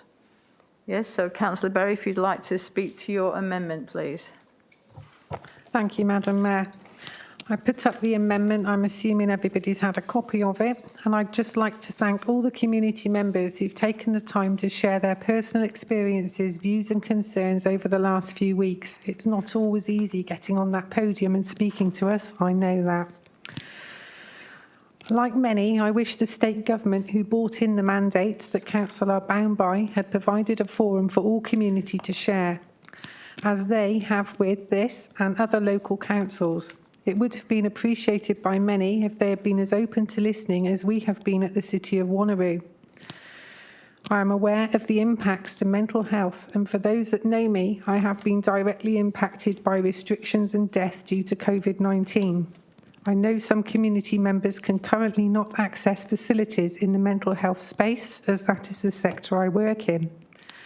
Representatives from that sector have been made to the state government to highlight the issues isolation and segregation has. I'm well aware of how you all feel segregated. This is the correct sector to highlight and demonstrate such impacts through the Mental Health Commission. I have proposed amendment tonight to ensure that you as the community who have done the deputations, who've done the hard work, who've felt their isolation, are also heard. The amendment is for all your deputations to be included in the letter to be sent by the Mayor.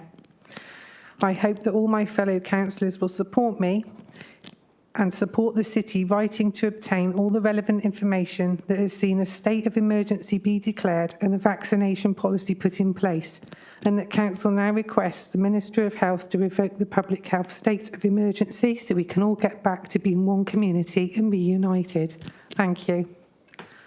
Thank you, Councillor Berry. And Councillor Miles?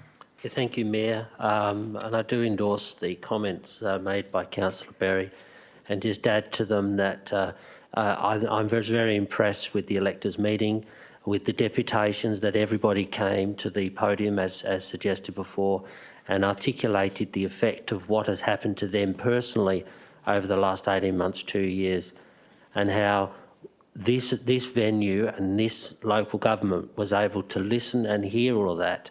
And we are now going to move your voices that will be heard. We're going to pass those on to the elected representatives at a state level so they can hear for themselves your positions and your voices and your concerns that had happened over the past 18 months, 2 years. And it is hard with the challenges where it's not always been fair. Not everybody has been treated fair. You know, some people got some sort of respite of monetary value, whether from the federal government or the state government. But there was a lot of businesses out there that really got nothing. They were just told to shut the door and suck it up on behalf of the community. And I do think that was wrong. I do believe that those business people should be given the right compensation that they deserve, especially when it comes to paying their rents and leases and other ongoing costs that they couldn't just turn off. They've had to either add it onto their mortgages and going through. I've known daycares in the area that were told, you have to stay open, but you're only going to get 50% of your costs reimbursed. That's just not fair and not right when you're still paying out for those wages that were coming through. So I too were very, very supportive of all of those that came along. It was articulated so well. I was very impressed with all of the speakers, and I do want to congratulate you all for being and coming along and giving us the opportunity as your local government to listen so we can pass it on to the state government on your behalf. Thank you. Thank you, Councillor Miles. Speakers for? Councillor Rowe. Wright. Thank you, Mayor.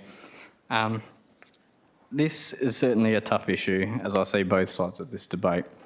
I appreciate all the deputations we heard at the special electors meeting and last week's briefing session. This certainly isn't a one-fix solution. However, as you see, the world around us is becoming back to some sort of normality.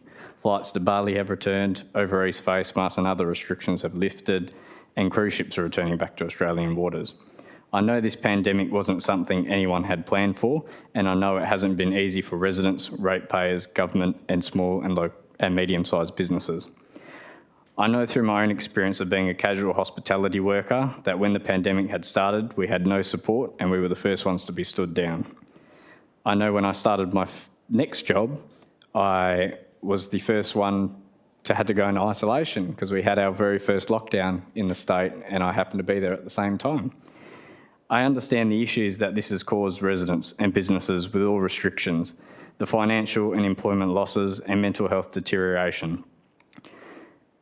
I'm glad that we are the best performing state in the world in combating the virus, and I agree that the steps that we had to take was necessary, but now it is time to stop. I'm happy to go on the record. I want to be very, very clear. I'm not anti-vaccine, but I am anti-vaccine mandate. Everyone should have a choice whether they wish to be vaccinated, whether it be religious, personal or medical. As the Premier and Prime Minister have both said, we are one of the highest vaccination populations in the world. There is no point in continuing this harsh stance, which I agreed with at the start of the pandemic to help prepare us for COVID-19. I think we have never been in a better position than now to start lifting some of these vaccine mandates, as I know it is hurting residents and local businesses in all parts of the state. I'm happy with the recommendation and Councillor Berry's recommendation, and thank all the speakers for sharing their stories and experiences with the Council, and hope soon enough we will return back to a functioning society. Thank you. Thank you, Councillor Wright. Speakers against? Speakers for? Councillor Civic. Yes, thank you, Madam Mayor. I also in agreement with what has been said to this point in time. I'm also respectful of the fact that people should have a choice. I am worried that this particular pandemic may be around for a long, long time. I worry also the fact that the side effects that people might get from these, especially young people, etc., in the future, whether they have underlying conditions or not. But I do respect the rights of people to do as they please, whether there's a risk in it or not. I hope that this sends a message to the state government, but I'm just worried that in time, or this will take a long time to readjust, but certainly respecting your position. Thank you, Madam Mayor. Thank you, Councillor Civic. Speakers against? Speakers for? Councillor Treby. Thank you, Madam Mayor. And I just want to just make a couple of points. And clearly, I think with the special electors meeting, the passion, the stories, not stories, the expression of personal impact, I think is a better way to put that, came through loud and clear, and they were indeed genuine. Can I say it's more about pro-choice rather than anti-vax, I think, and that's going to be important going into the future. I think for anyone and everyone who has that position has a right to express their view. Absolutely has a right to express their view. I'd also encourage you to renew your passion, because I fear we will have additional strains that will be with us for many years to come. I fear that's going to be the case.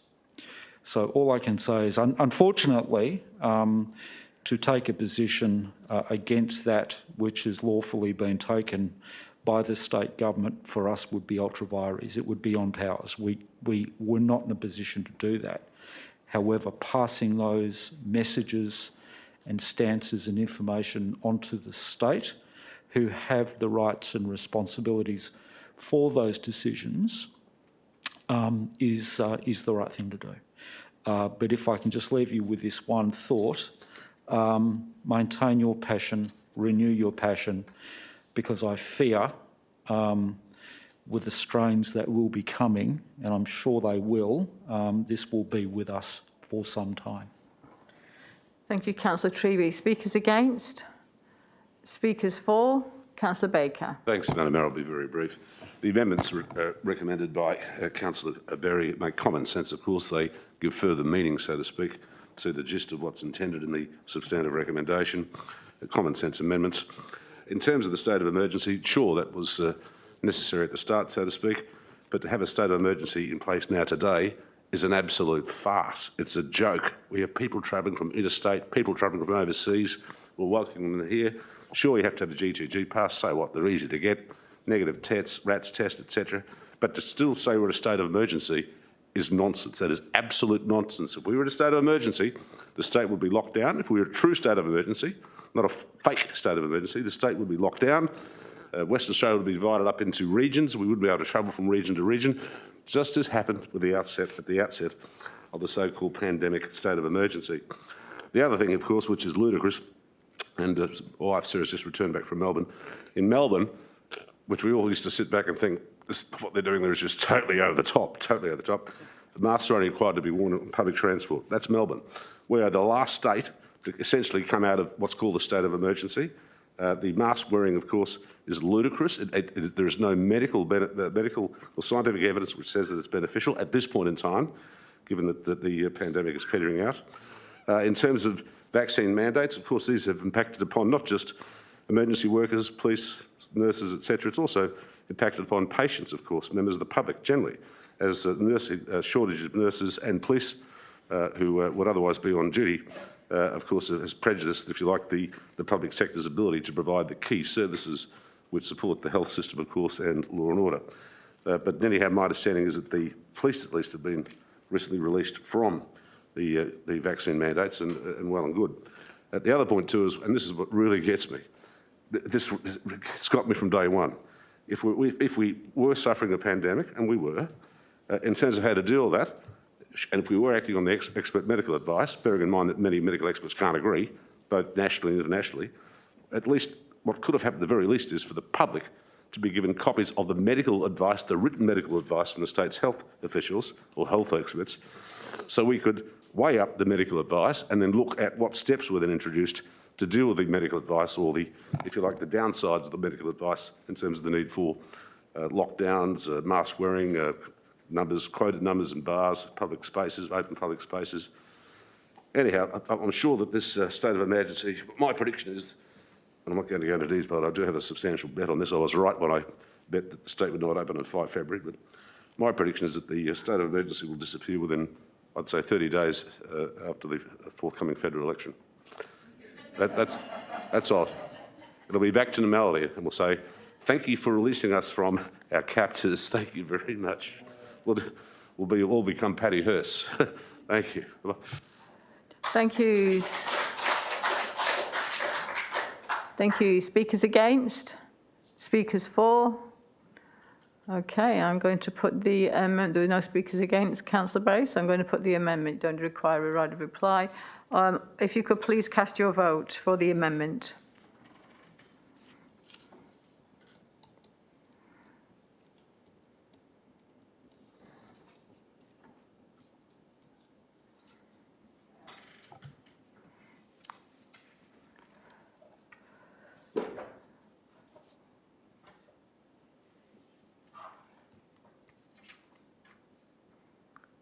That's carried unanimously. Thank you.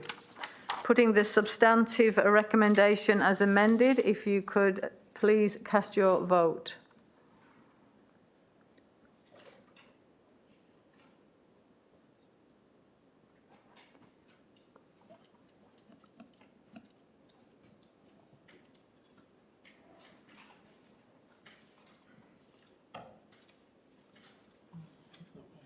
Who's not voted? Councillor Civic. Thank you. Carried unanimously. Thank you, councillors. So if there's anybody in the council chambers for that particular item that would like to now leave, you're very welcome to do so. Thank you.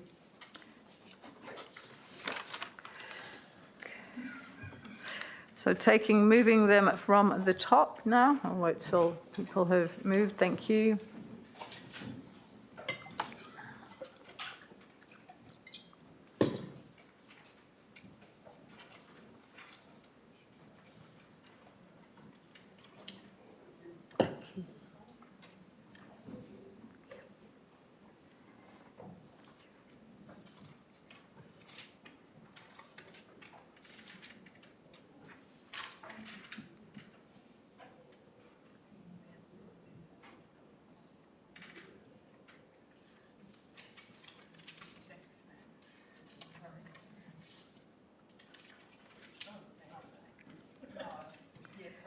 Right, so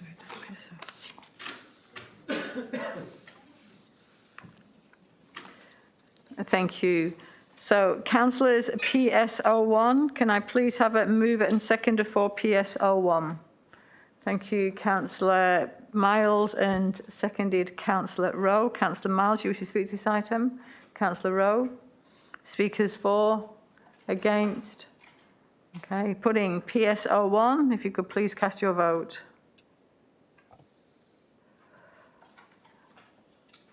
Declare that carried unanimously. Thank you. PS02, we have an amendment for PS02. Pardon?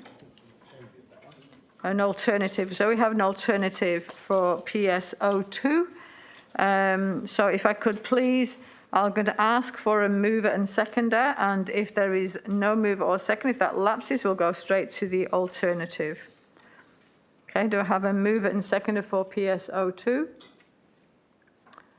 We have no mover and seconder for PS02, so we'll go straight to the alternative, which everybody has in writing, and that's moved Councillor Wright and seconded Councillor Miles. So, Councillor Wright, PS02, you have the floor. Thank you, Mayor. I've brought this alternative recommendation to Council as this is a local, small family-run business that has long ties with the Wanneroo area. The owners have done the right thing by coming to Council rather than conducting business without the proper approvals, and I applaud Mr. and Mrs. Hancock for this. After carefully reading this report, I'll be supporting the amendment for the following reasons. The property on Prindleville Drive has been used as an office as far back as 12 years and has had no current issues to date. I recognise that this has been unapproved according to administration and don't encourage anyone to follow the same suit. However, the subject land was developed at the time when office was a discretionary use under the Town Planning Scheme number 1. Point 2. A councillor raised last week that parking would be an issue if this amendment was passed, and all I can say is this business has 2 employees, being the owners, and a maximum of 2 to 3 clients at one time, which translates to 2 or 3 cars at any one time. Third point. Administration has raised in its report that the impact of amenity would be impacted when you drive throughout Wangara, as majority of the buildings look office orientated and would not affect the look and feel of the area, as the design of the building isn't changing from its current form. Existing offices within Wangara still bear no impact on the amenity. Point 4. The property has been vacant and has been on the market for a number of years.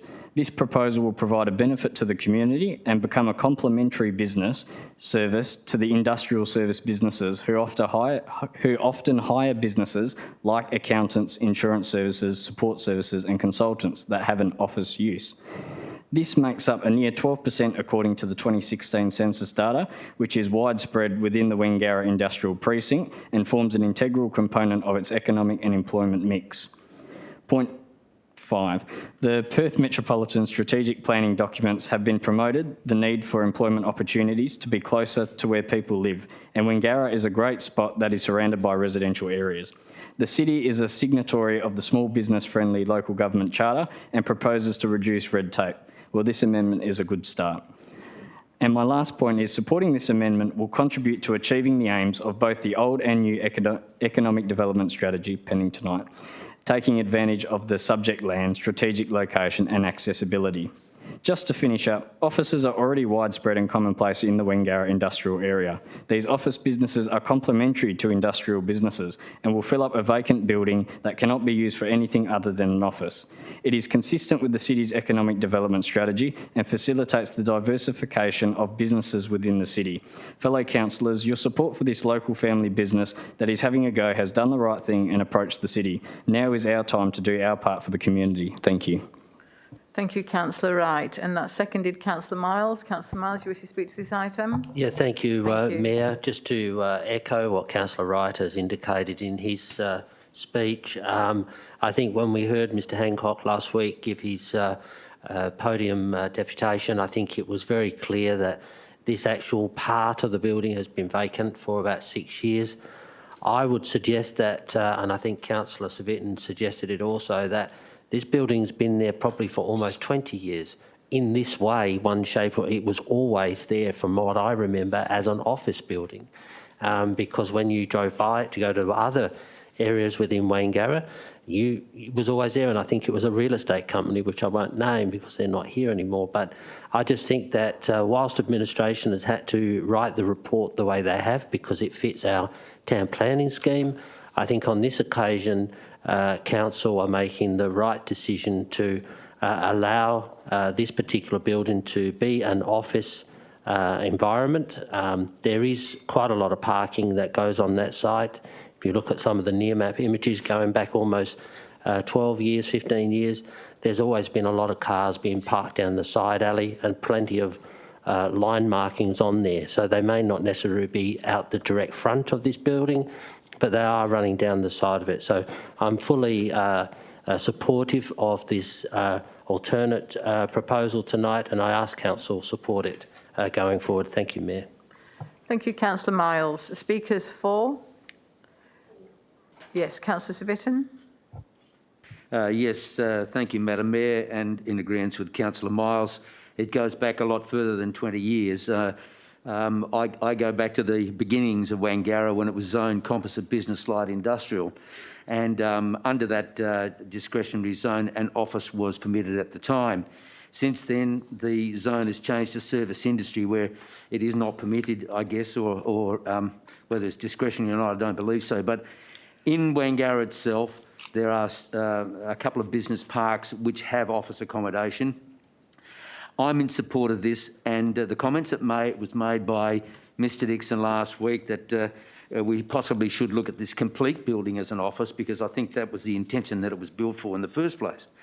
In terms of Mr Hancock's business, in the recommendation, it does state that there are other areas in which this sort of business could go. But sometimes you want to be in the heart of where you want your business to be operational for its best benefits.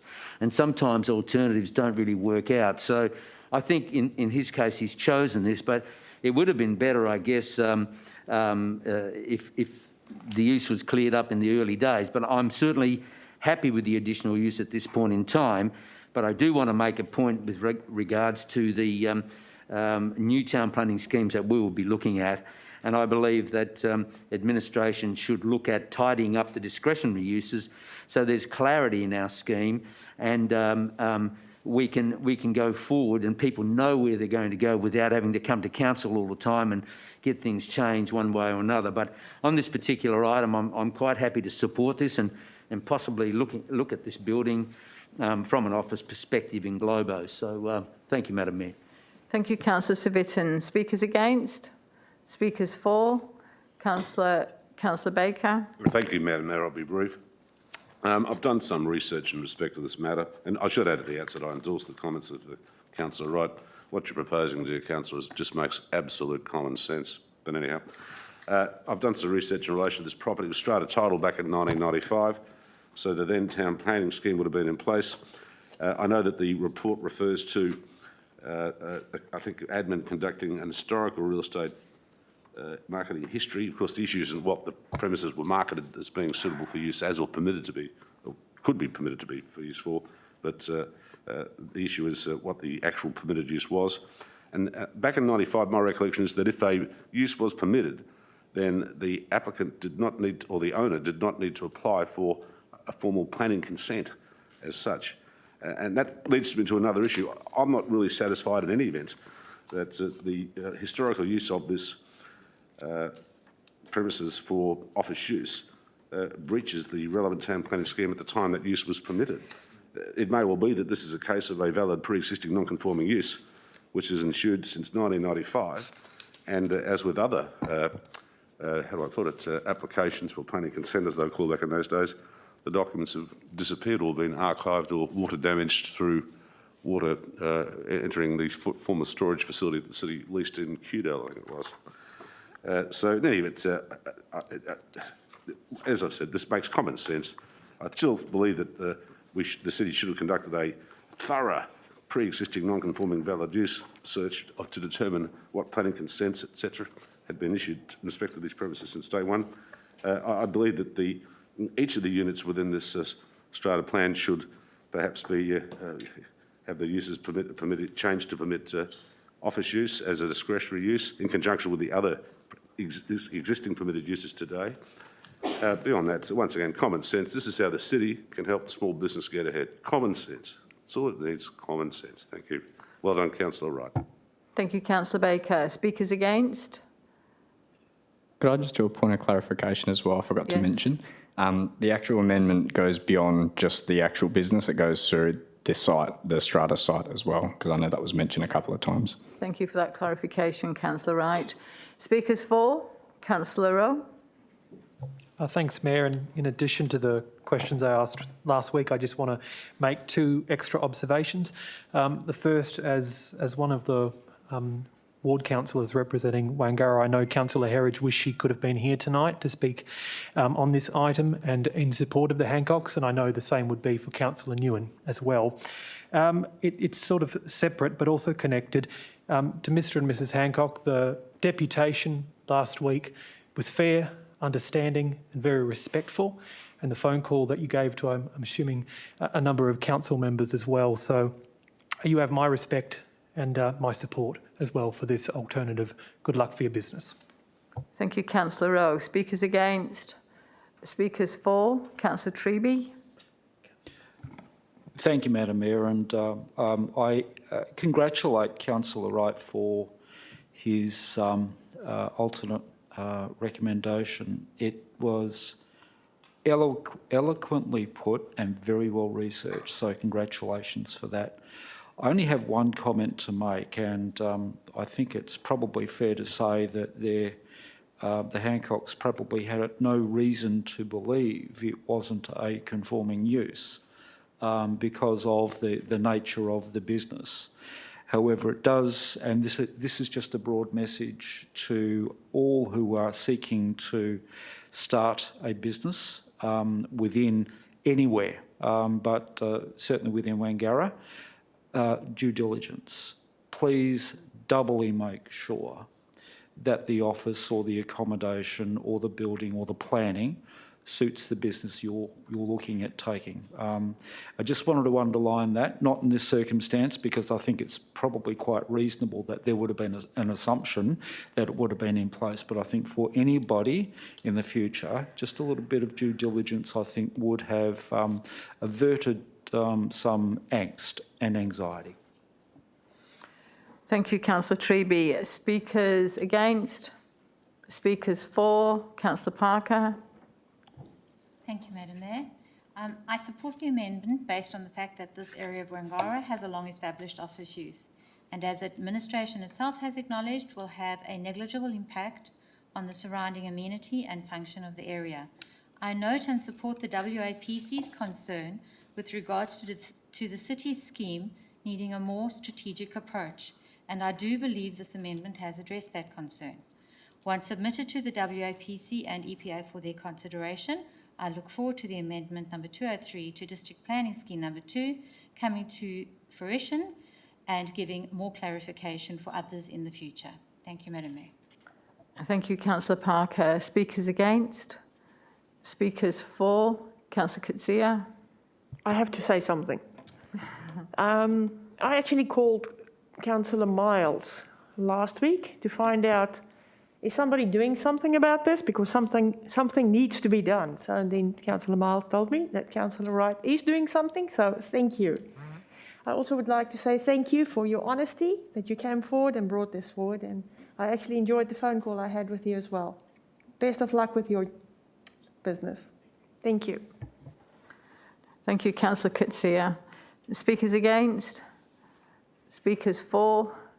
Councillors, putting the alternative recommendation, if you could please cast your vote.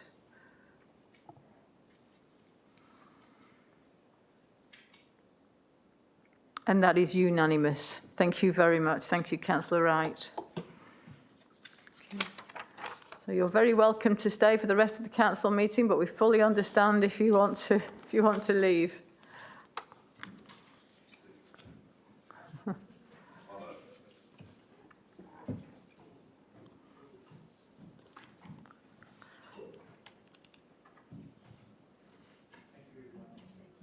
Thank you.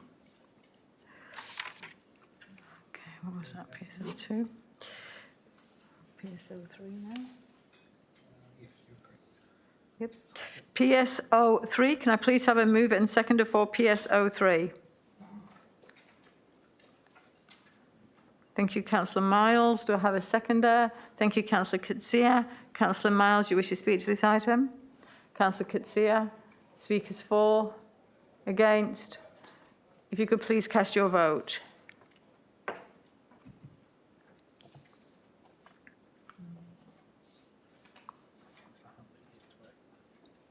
Councillor Baker and Councillor Huntley, if you could please cast your vote. Oh, Councillor Baker's left the council chambers.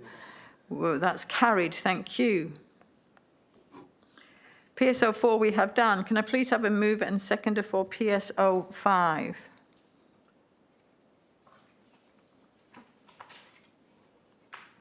Thank you, Councillor Treby. Seconded, Councillor Miles. Councillor Treby, you wish to speak to this item? No, thank you, Madam Mayor. Councillor Miles. Yeah, thank you, Mayor.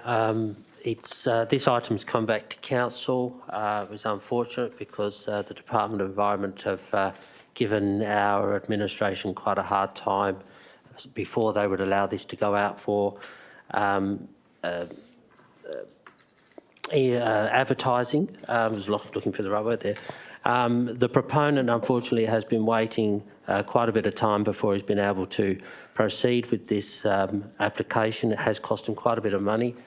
I understand that administration are going to seek some further clarification with regard to the environmental, I think the Department of DWER, I think it's called, because they are clearly overreaching on what they're requesting from some of our applications. This is the second one that we've had an issue with in council. The administration brought this back to council very, very quickly. So our proponent and our client and our resident is not going to be put out any longer than they've already been put out. This should have been on advertising at least 8 weeks ago. And then I know that the director, Mr Dixon, and his team are going to then work with the WA Planning Commission to find out what has changed within the Department of Environment as to why they are now sort of starting to hum and ha at some of these amendments that are coming through. But I would ask all council to endorse this one here tonight so the proponent can advertise it straight away. Thank you. Thank you. Speakers for? Speakers against? Putting the recommendation PSO5, if you could please cast your vote. I declare that carried, 12. I'm noting Councillor Baker's not in the room. Thank you. We have no reports for assets. Community and place, CP01, Councillor Parker. Do we have a seconder? Councillor Berry. Councillor Parker. Thank you, Madam Mayor. To say that I approve of administration's recommendation is an understatement. I cannot speak more highly about this amazing group of individuals, and thank you, Mrs. Terreling, for including some of the testimonials from schools that have participated in one or more of the diverse, targeted range of programs the Constable Care Foundation offers. I was invited to attend the culmination performance of a 10-week Youth Choices intensive program offered by Constable Care. This program, as is reflected in our agenda, but I will highlight, it is designed to creatively explore relevant social concerns in young people aged 12 to 17, and then empower them to identify strategies to assist them in making better decisions which affect themselves, their families, and in turn the wider community. I won't be specific, but will share with councillors 3 deeply concerning issues I heard addressed by the students involved in the program. This group consisted of 15 and 16-year-olds. Some students are not just working for spending money, they are having to work to help pay the bills. These young people have to be included as part of the equation in the financial constraints, responsibilities, and worries of running the day-to-day finances in their home. At the same time, they are dealing with challenges that I have never faced and ensured, thank God, that my children were never faced with. It is not possible to join sporting teams or attend community groups for, amongst other reasons, a lack of funds, no transport to practice or games, having to take care of younger siblings while parents are still at work, or sadly, no support or encouragement from parents that are just too tired or fail to care. Sadly, the list went on. Drugs featured as a key issue in this age group, and shockingly younger. Young people, and please allow me to emphasize this, these young people in front of me were being recruited to sell drugs as easy money by their own peers.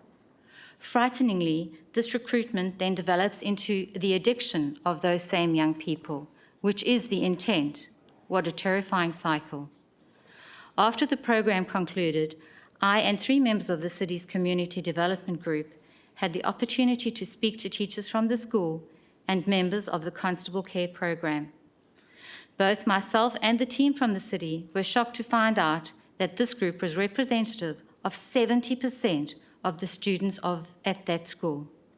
I am passionate about supporting this group for the benefits it offers our community and, more importantly, young people who don't and cannot support themselves. The city's strategic intent to foster safe and resilient communities is vital, and the city's approach to proactively and in partnership with these stakeholders is imperative. I cannot thank the city's community development team enough for the wonderful work they do and urge all councillors to do the same by approving this recommendation. Thank you, Madam Mayor. Thank you, Councillor Parker. Councillor Berry. Thank you, Madam Mayor. I too totally support this programme. I think it's absolutely wonderful for the young children and young adults that are within this programme. I think Councillor Parker's captured brilliantly what they do. Without this, drugs and alcohol cycles would not be broken, education wouldn't be given, and the vicious cycle continues. This programme also aids mental health, and I fully support it as well, and I'd urge everybody else to support. Thank you very much. Thank you, Councillor Berry. Speakers for? Councillor Wright. Thank you, Mayor. I think Councillor Parker and Councillor Berry really captured what that program does for young people. And I know back when I was in primary school, this was one of the programs that I went through. And obviously I remember the puppet show. And it's really good to see that the city has obviously continued with supporting the program. And obviously this is really good for bang for your buck for residents. Because investment in youth is the future generation that are going to be living in this city and buying houses. And obviously you want to set the precedent right for young people, and you also want to have an organisation that can sort of adapt and build and have a flexible model to be able to change. And like Councillor Parker said, the issues change over time. I certainly, when I was there, drugs wasn't a bigger issue than it is today. And it really tackles those real world issues that young people are facing at the moment. So I urge councillors to support this. It's a great investment for youth and also for our city. Thank you. Thank you. Speakers against? Speakers for? Councillor Civic. Yes, thank you, Madam Mayor. Not really a lot more to add other than to say I think at one stage the city, the dynamics were different with Constable Care and the city wasn't supporting them. But with the issues that the youth are really experiencing these days, I think it's very important to have this program to get these kids on the straight and narrow again and getting their thinking right, because there are a lot of mental issues out there with young children. And I just believe that this program, guided by the police department through Constable Care, is a great way of saying we care for our youth. Thank you. Thank you. Speakers against? Speakers for? Councillor Treby. Thank you, Madam Mayor. I just want to make one point, because there are inevitably there are people out there who may be concerned that the city's investing funds into programs such as this. And I would put it to anyone who wants to prosecute that argument. They're usually the people who are concerned about increasing and rising rates of crime and antisocial behaviour and vandalism. And you can't deal with those problems unless you look at the front end in terms of intervention. So whenever anyone looks at why the city invests in programs such as this, it's because you have to have that longitudinal approach to make sure that you deal with crime violence, vandalism, and those sorts of things, all wrapped into drugs, of course, at the front end. And this is one of those processes, great program, well worth the investment, because this does reap rewards, and those facts have been proven. Thank you, Councillor Treby. Speakers against? Speakers for? Thank you, Councillor Baker. Thank you, Madam Mayor. I'll be very brief. Just one point, and that is this. It's the obvious point, I suppose, but the Constable Care Foundation is a charitable organisation. It is a not-for-profit organisation by definition. It is registered under the Charitable Collections Act of the state. It also has approved donee status in terms of donations to this charity being tax deductible. That's all we need to know, I think. And its objectives over the years have certainly expanded as society has evolved, in inverted commas, whatever that means, for better or for worse. Naturally enough, of course, its objectives have changed through time. Obviously, the amount being proposed by funding, it's around 100,000 over, say, 3 years. There are just over 100,000, but I think it's money well spent.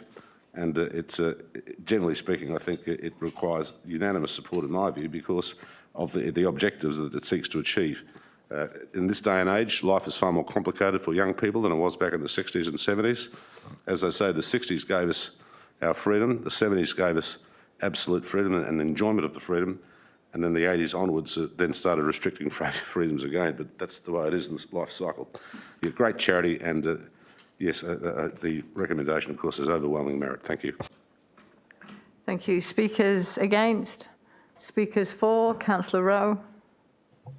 Thanks, Mayor. And I do remember when I was at primary school having exposure to this foundation as well. Just two observations, and I think Councillor Wright will echo me on this one. As a member of the youth, not only are we dealing now with more of a cyber safety issue, particularly with online bullying, but we've also got the additional challenges of the pandemic as well. As a member of youth, I know it can lead to questions about belonging, career, ambition, everything like that. So I know that this particular program might not address that, but I know the foundation as a larger organisation does do a lot of work for the youth, and it does have both a practical and a substantive impact. And I think that it should continue long into the future, as well as this partnership.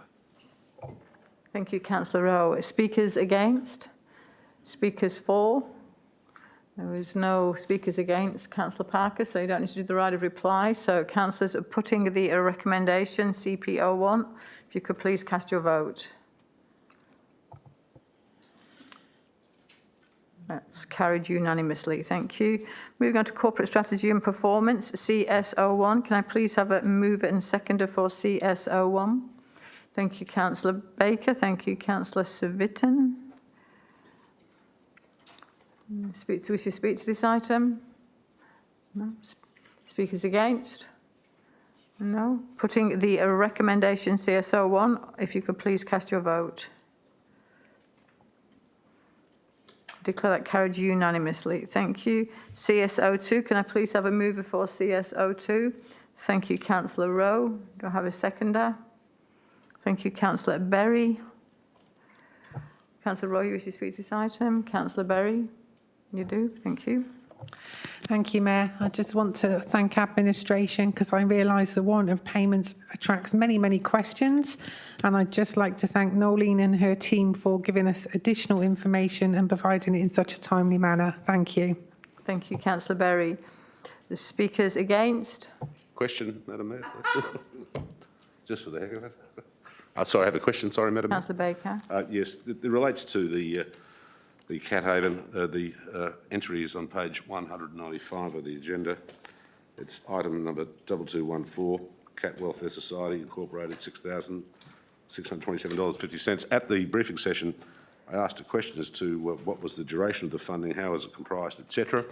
And the response that I received, which is circulated in matters, the document notice or title as Matters Arising from Council Members' Briefing Session, said as follows: Cat Welfare Society Inc.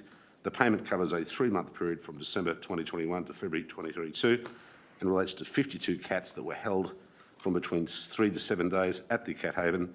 If the cat owners were able to be located and the cat is returned and the owner has to pay. Just a question to Ms Terrylink. Can I infer from that that if the cat owner can't be located, the cat is then sold, so to speak, or euthanised, please?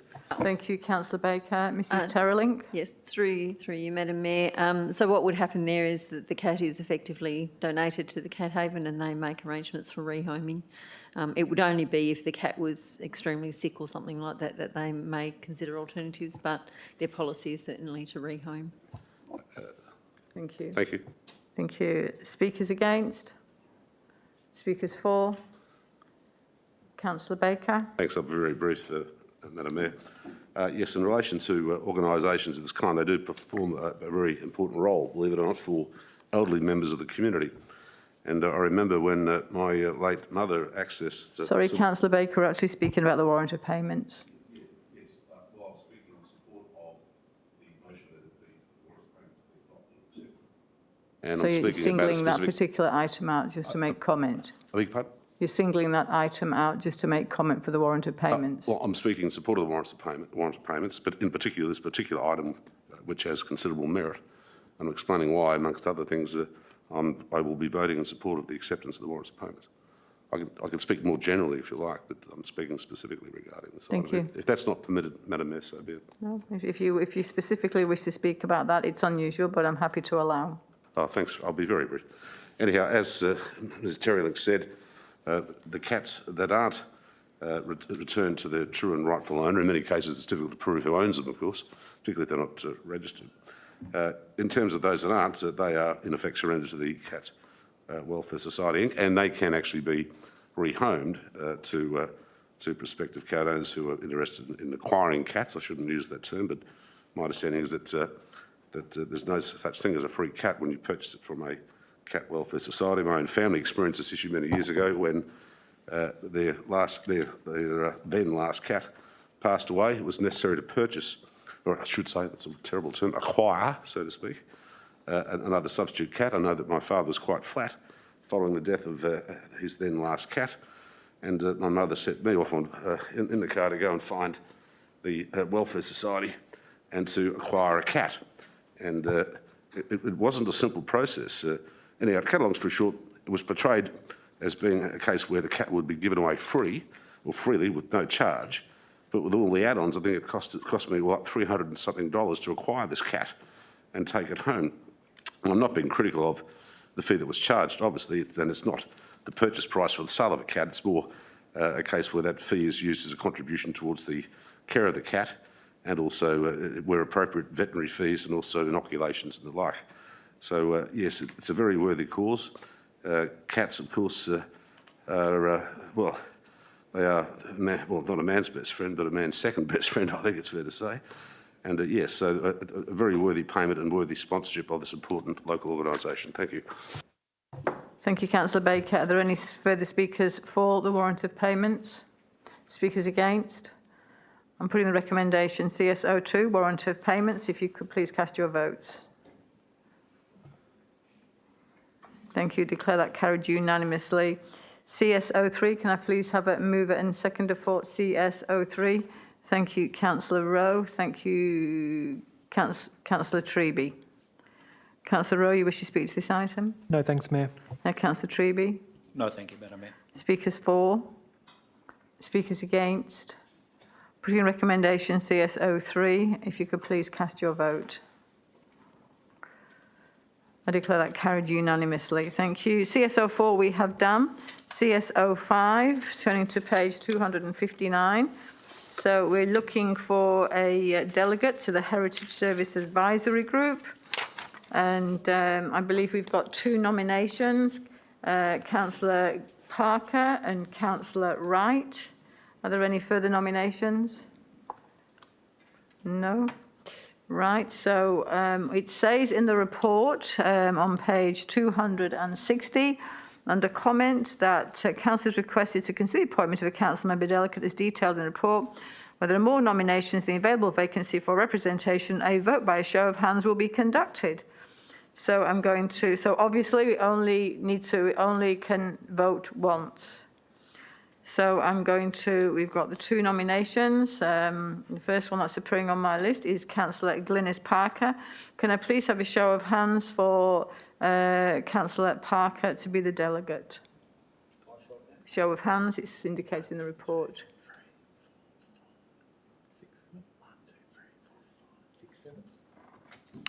7.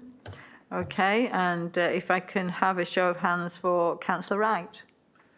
1, 2, 3, 4, 5, 6, 6. That's 6, thank you. So I declare Councillor Parker as the delegate to the Heritage Services Advisory Group. So that's been conducted by vote. If we could please accept that as the recommendation, thank you. If you could please cast your vote.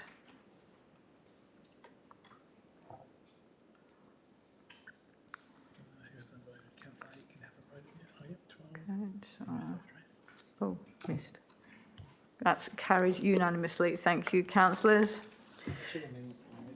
Moving on to the CEO report, CEO1, and we have 2 reports for CEO1.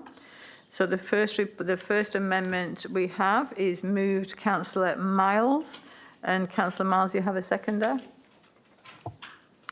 Councillor Baker. Thank you, Councillor Baker.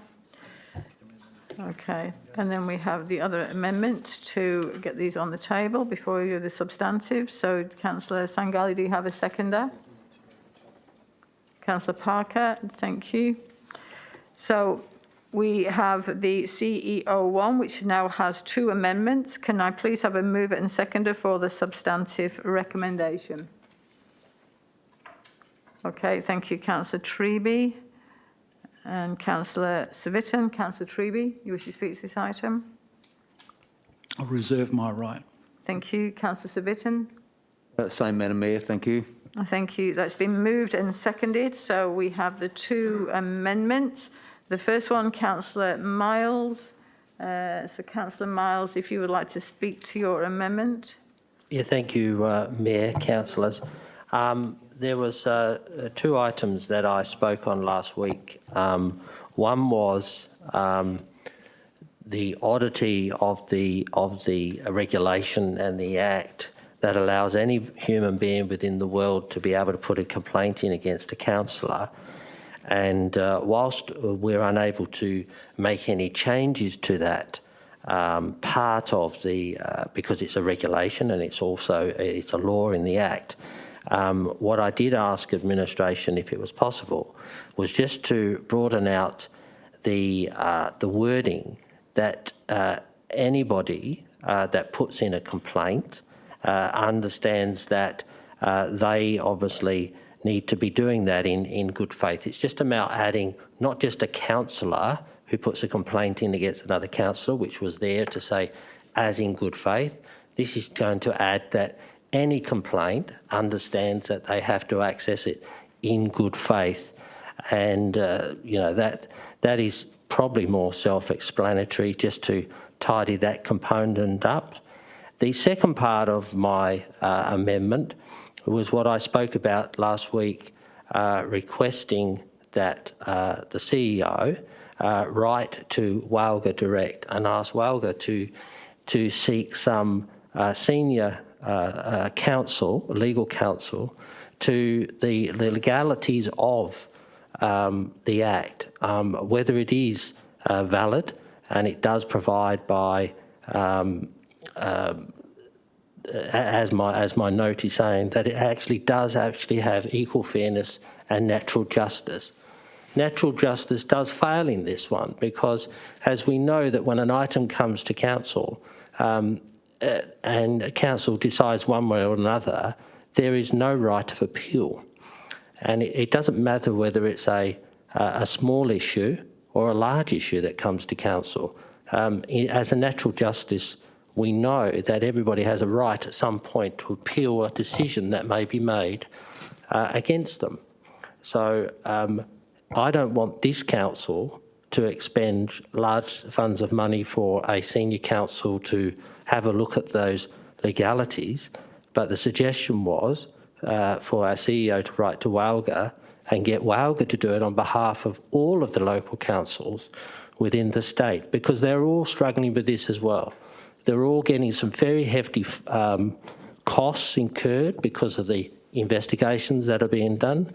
And I would just like to see that the senior council be sought, and then obviously given back to the local governments to actually see whether or not there is anything in there that is clearly not making the whole process legal. So I do ask for your support on that. It's just something that we would do and waste our own taxpayers' money, but I would ask that Walga do it on our behalf. Thank you, Mayor. Thank you, Councillor Miles. Councillor Baker? Yes, thank you, Madam Mayor. To speak with support again. Once again, this agenda item relates to the proposed amended council member, committee member and candidate code of conduct complaints handling policy. This is not dealing with the code. You need to understand the difference. It's all very well and good to have the code, of course, but the question is, well, what is the procedure? What is the policy procedure? And of course, this document sets out that procedure. And the procedure is very clear in its terms, in my view, but the point is this, it smacks of denying several key principles of procedural fairness and natural justice. The most obvious one is that the complainant doesn't even have to reside in Australia or Western Australia. The other is that a person can make a complaint on behalf of another person without that other person even knowing that a complaint has been made in name and without their written authority. And more bizarrely, in those circumstances, if the councillor concerned is required to make an apology and sends an apology to the person who didn't know that a complaint had been lodged in their name, they would say, well, what are you apologising to me for? I didn't make a complaint. I had no objection at all with what you said or did or what have you. Bizarre. The other thing is that the procedure is very clear in terms of what should happen at the meeting at which at least a Division 3 complaint is adjudicated upon by the council members. I've already laboured on this so many times, but it stands to reason you cannot be a judge or juror, prosecutor, and also, in effect, vote in support of your innocence or guilt if you're an accused person, to use the broad terms. That is just contrary to all principles of procedural fairness and natural justice. Hence, why it is that, for that reason alone, this legal opinion is necessary. And just for the record, I know that probably many of you won't listen to me on this point, but I'll make it for the record because I'll be on the record. The law is very clear. If a piece of legislation, be it an act or regulations, if they purport to wholly or partially exclude the principles of procedural fairness and natural justice, then within the body or text of the relevant regulation or section in the Act, the legislature must use clear words such as, generally, the principles of procedural fairness and natural justice shall not apply to this complaints handling procedure. Now, this is just the procedure. We're required by the code, by the regs to introduce a code of conduct. We're dealing with the complaints handling procedure. The status of the procedure sets out what appears to be a mandatory procedure. Words such as must, shall, must, shall. That doesn't mean, for example, if you feel like it, you do something, or if you don't feel like it, you don't have to. Must and shall are mandatory words. You have to follow the procedure. And without going into detail, and without being specific, I'm sure many members can think of many scenarios historically where perhaps, I'll withdraw that actually, it's possible to simply ignore the procedure if one wanted to, and there's no penalty for ignoring the procedure. Not at all. Not at all. Absolutely none. None whatsoever. What's the point in having the procedure? It purports to be mandatory. We're told it's law, but it's not law as such. It's a policy and a procedure. It's not law as such. What's the point in having a policy and a procedure if, when you feel like it, you can just completely ignore it? Or moreover, completely ignore the fundamental tenets and principles of the procedure. This definitely does warrant a legal advice. The city shouldn't have to fund it itself. Walga's supposed to be representing us, and all local governments, they can foot the bill. They can seek advice from senior council regarding all aspects of not just Division 3 complaints, but all complaints, be it, well, perhaps Division 3 and 4, more so Division 3 because they come before councils, all aspects of the Division 3 complaint system insofar as it relates to, once again, the subject matter of this agenda, namely the council member, committee member and candidate code of conduct complaints handling policy. Very important. It's time that we look at this. Other councils have raised similar issues historically since these sorts of policies were first introduced. There are concerns about the lack of fairness, the lack of openness and accountability, the lack of the right of reply, except in relation to penalty, the fact that, once again, any person can bring a complaint on behalf of any other person, even if that other person doesn't even know someone's complaining on their behalf. There has to be some sort of an authority signed by the principal complainant for the sub-complainant to complain on behalf of the principal complainant. Otherwise, it just makes a mockery of the whole system. a mockery. And the bottom line is that, and this is the bottom line, when council adjudicates upon Division 3 complaints, Division 3 Code of Conduct complaints, we are performing a quasi-judicial function. And for those newer members, of course, I'd urge you to read your training modules regarding the council when making quasi-judicial functions.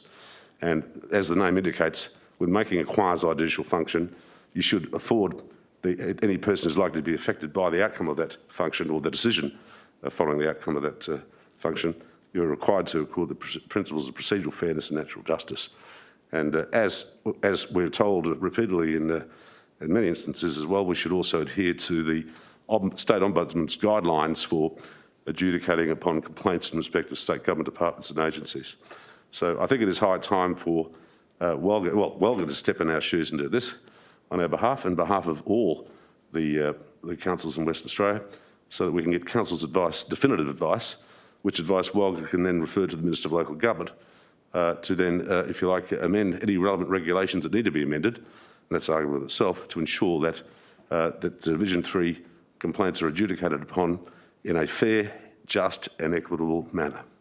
I'd urge my fellow elected members to support this legal opinion being commissioned from Walga, and of course Walga will foot the bill, obviously. Thank you.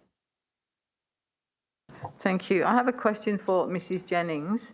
Mrs. Jennings, as the complaints officer, can you confirm that due process has been followed correctly and clearly within the policy? And also, can you also confirm that elected members have followed due process clearly and correctly in line with the policy? Thank you, Mayor. This policy has been the only thing that we've used in all of the meetings that have seen complaints come to the council, and we have followed that policy precisely. Thank you, Mrs. Jennings. So we've had a mover and seconder for an amendment. Speakers for? Speakers against? Councillor Baker? Just going to ask a question, sorry, Madam Mayor. Well, I'm just going to go to the against and then I'll allow the question. Thank you. Councillor Treby? Yeah, thank you, Madam Mayor. For a couple of reasons, I cannot support this. On the suggestion that any complainant, because I understand the discussion and the debate, and I think there would have been some worthy effort going to the Interpretations Act as to the definitions of,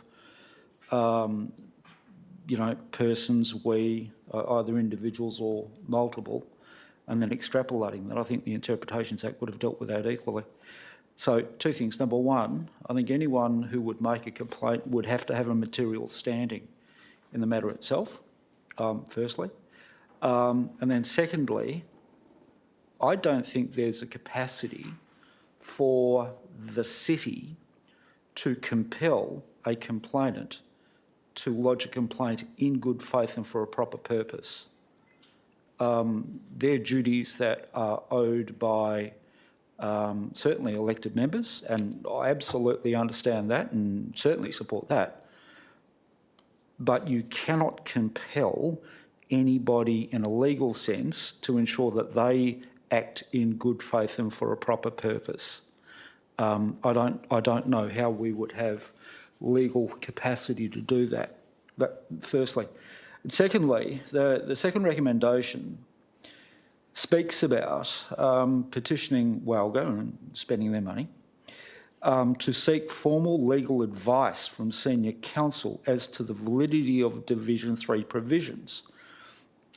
Now, the Division 3 provisions, of course, before it gets to Parliament, councillors, you should all know it goes through a parliamentary council process before and when the law is written, before it gets debated in state parliament. So it's gone through that process. There is a great difference between its legality and the unintended consequences of its implementation. I don't know the outcome is going to tell us anything about it not being lawful. There's obviously some significant doubt about its implementation and how it's being used. So from that process, I don't know that it's going to have any response coming back other than to say, yes, it's lawful and it's gone through Parliament, it's received royal ascension, end of story. That's fine. And thirdly, I think it's also important to understand that there's a couple of documents. Number one is the processes involved with the Commonwealth Attorney General and the Attorney General's Department. As to document number one is the Administrative Law Policy and Guidelines, and they refer specifically to another section or another group within the Attorney General's Department, which is the Administrative Review Council, and they put out best practice guidelines, and both refer to each other, and there are 5 elements on guidelines, and as far as I'm concerned, we follow these 5 elements, and they are, it's decision-making guidelines, that they must be lawful, you must demonstrate natural justice, decisions must be based on facts, findings and evidence, you must provide reasons, and you must be accountable for those reasons. So I get the sentiment, but number one, I don't think we don't have the ability to compel people or a person or persons to act in good faith and for a proper purpose. We don't have that capacity or ability. And number two, the lawfulness of the Division 3 has already gone through the parliamentary process, and it is law. As to whether or not its implementation could be done better, that's a separate issue. So I don't think there's an issue with natural justice procedural fairness, only in its interpretation and its delivery and its implementation. So on the basis of that, I don't think there's going to be any satisfaction to those concerns on the basis of what I'm reading in front of me. Certainly, number two, the recommendation itself doesn't match what the debate has been. Thank you, Councillor Treby. I might just ask Kate if you got any comments on that, Kate. Thank you, Madam Mayor. No particular comments unless there's a specific question or issue that you'd like me to address. Thank you. Speakers for. Question, Councillor Madam Baker. Mayor. You'll have your question, Councillor Baker. Yes, please. Question addressed to either Kate or to Nolene.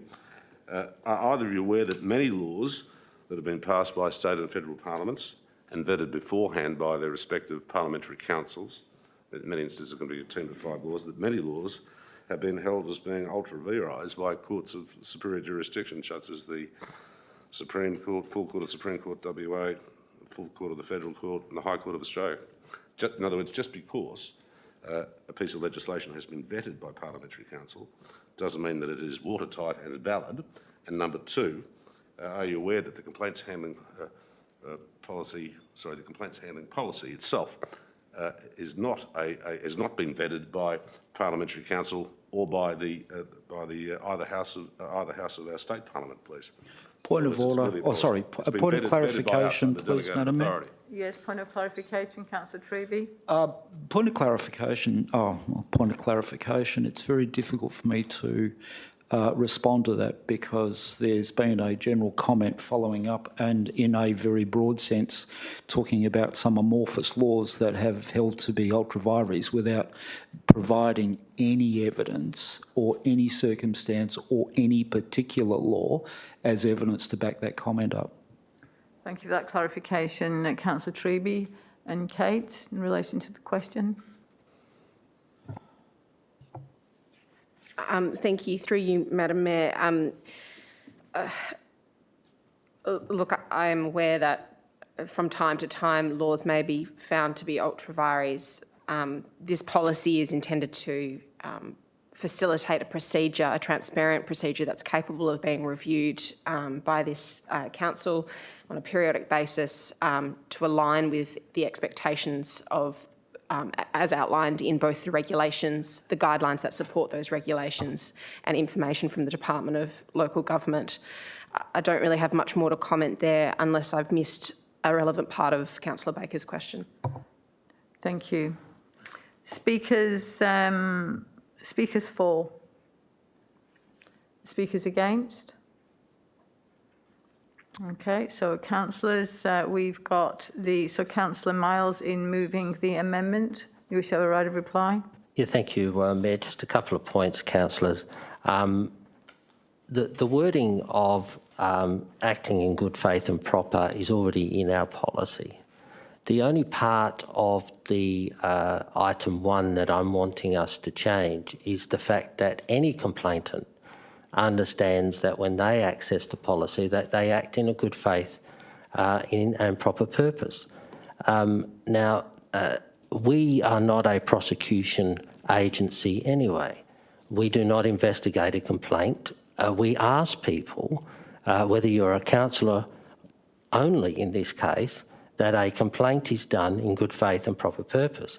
I'm just asking council to insert the words, any complaint understands that when they access the complaint policy, that they act in good, proper faith and purpose. And I think that's only just a request.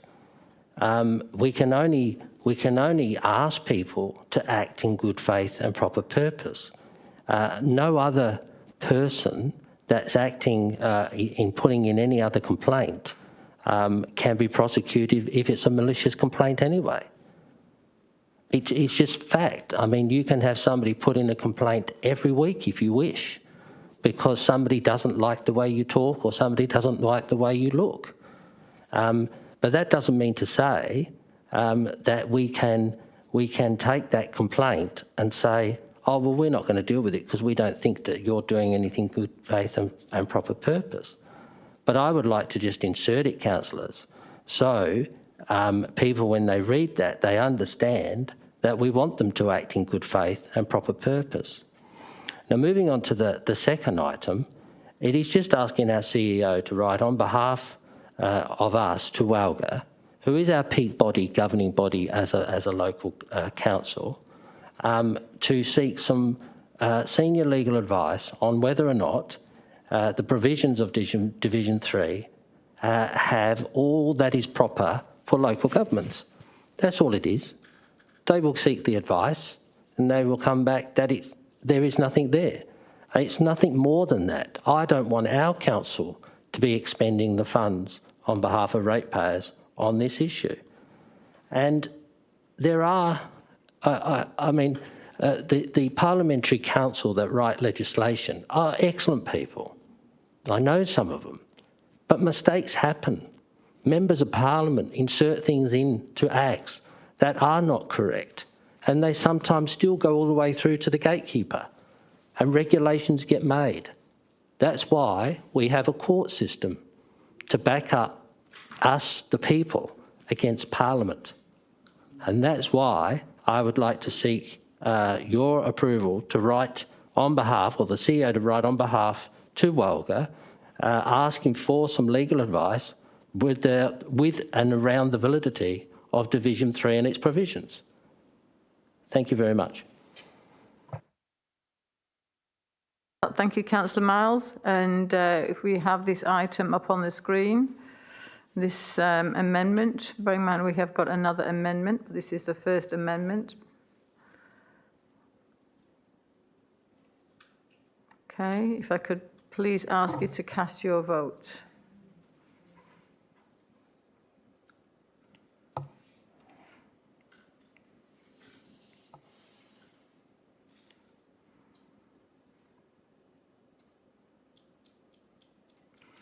That's carried. Thank you. And then that goes to the right. So the names of against is Councillor Treby, Councillor Civic, Councillor Huntley, and myself.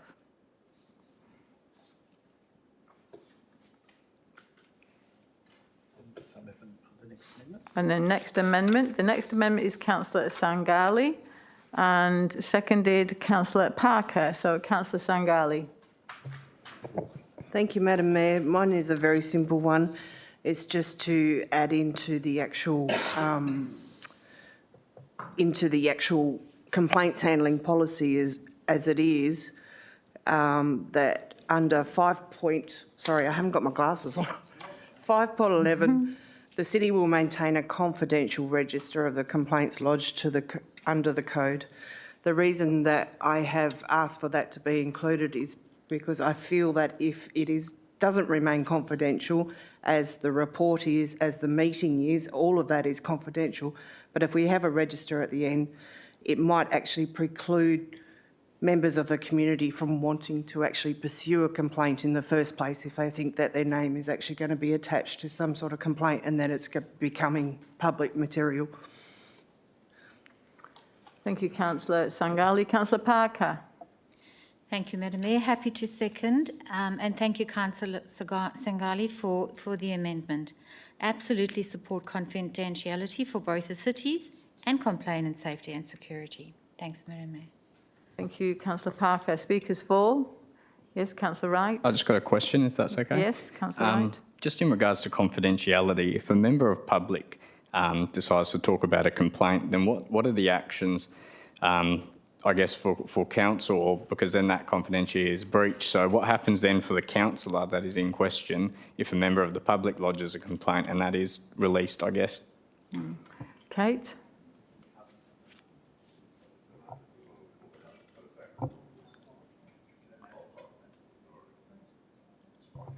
Sorry, through you, Madam Mayor. I thought there was a follow-up question. There's not a specific consequence for members of the public who breach the confidentiality.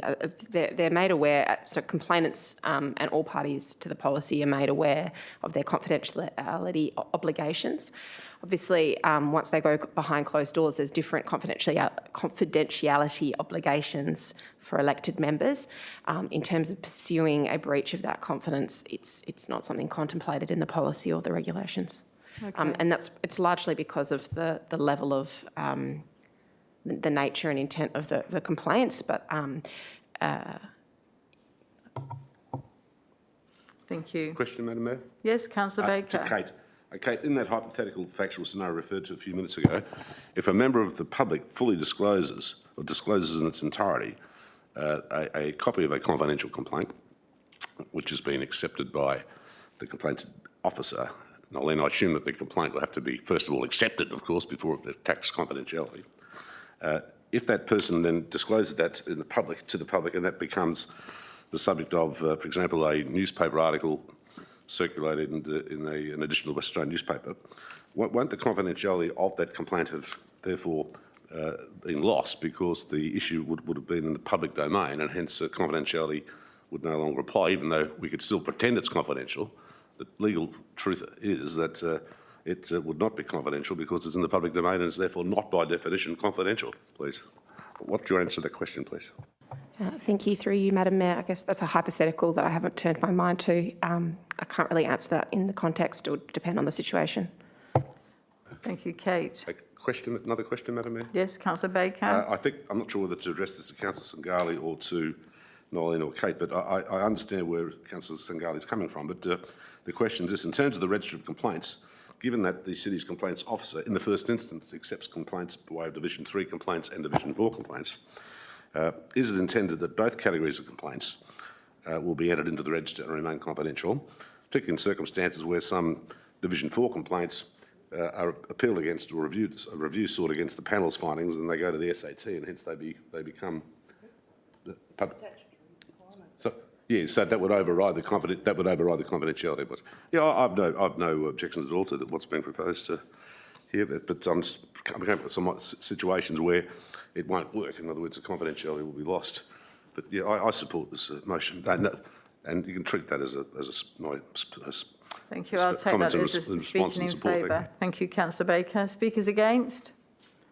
Councillor Miles? More a question. I don't have a problem with what Councillor Sangali is attempting or asking Council to do. And I guess this is a question I have CEO or to Kate Ostenhoff. I might have got it right. If an FOI application is put forward, obviously that act is reasonably powerful. Can those complaints be then get through the FOI process? Thank you. Through you, Madam Mayor. it depends, but because it relates to personal information, the identity of someone wouldn't be disclosed unless we had their consent. Yep. Thank you. Speakers against? Speakers for? No. So, Councillor Sangal, you wish to do the right of reply? Thank you, Madam Mayor. I guess just to follow up with the comments, if a breach of confidentiality was to happen through the member of a public for lodging a complaint, then that is purely on them. I don't see why the city should be actually publishing somebody's name if they are wanting it to remain confidential. It's not up to us to put it out there in the public. Thank you. Thank you, Councillor Sangali. So putting the recommendation, the amendment, all those in favour or against, if you could please cast your vote.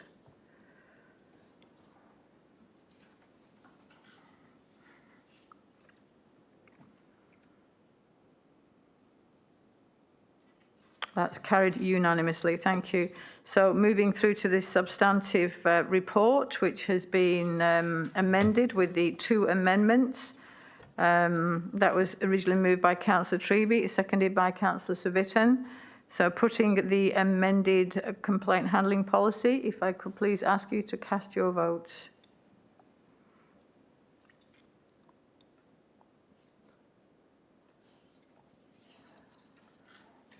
That's carried unanimously. Thank you, councillors. Councillors, I just need to go back to the appointment delegate to Heritage Services because we had a show of hands.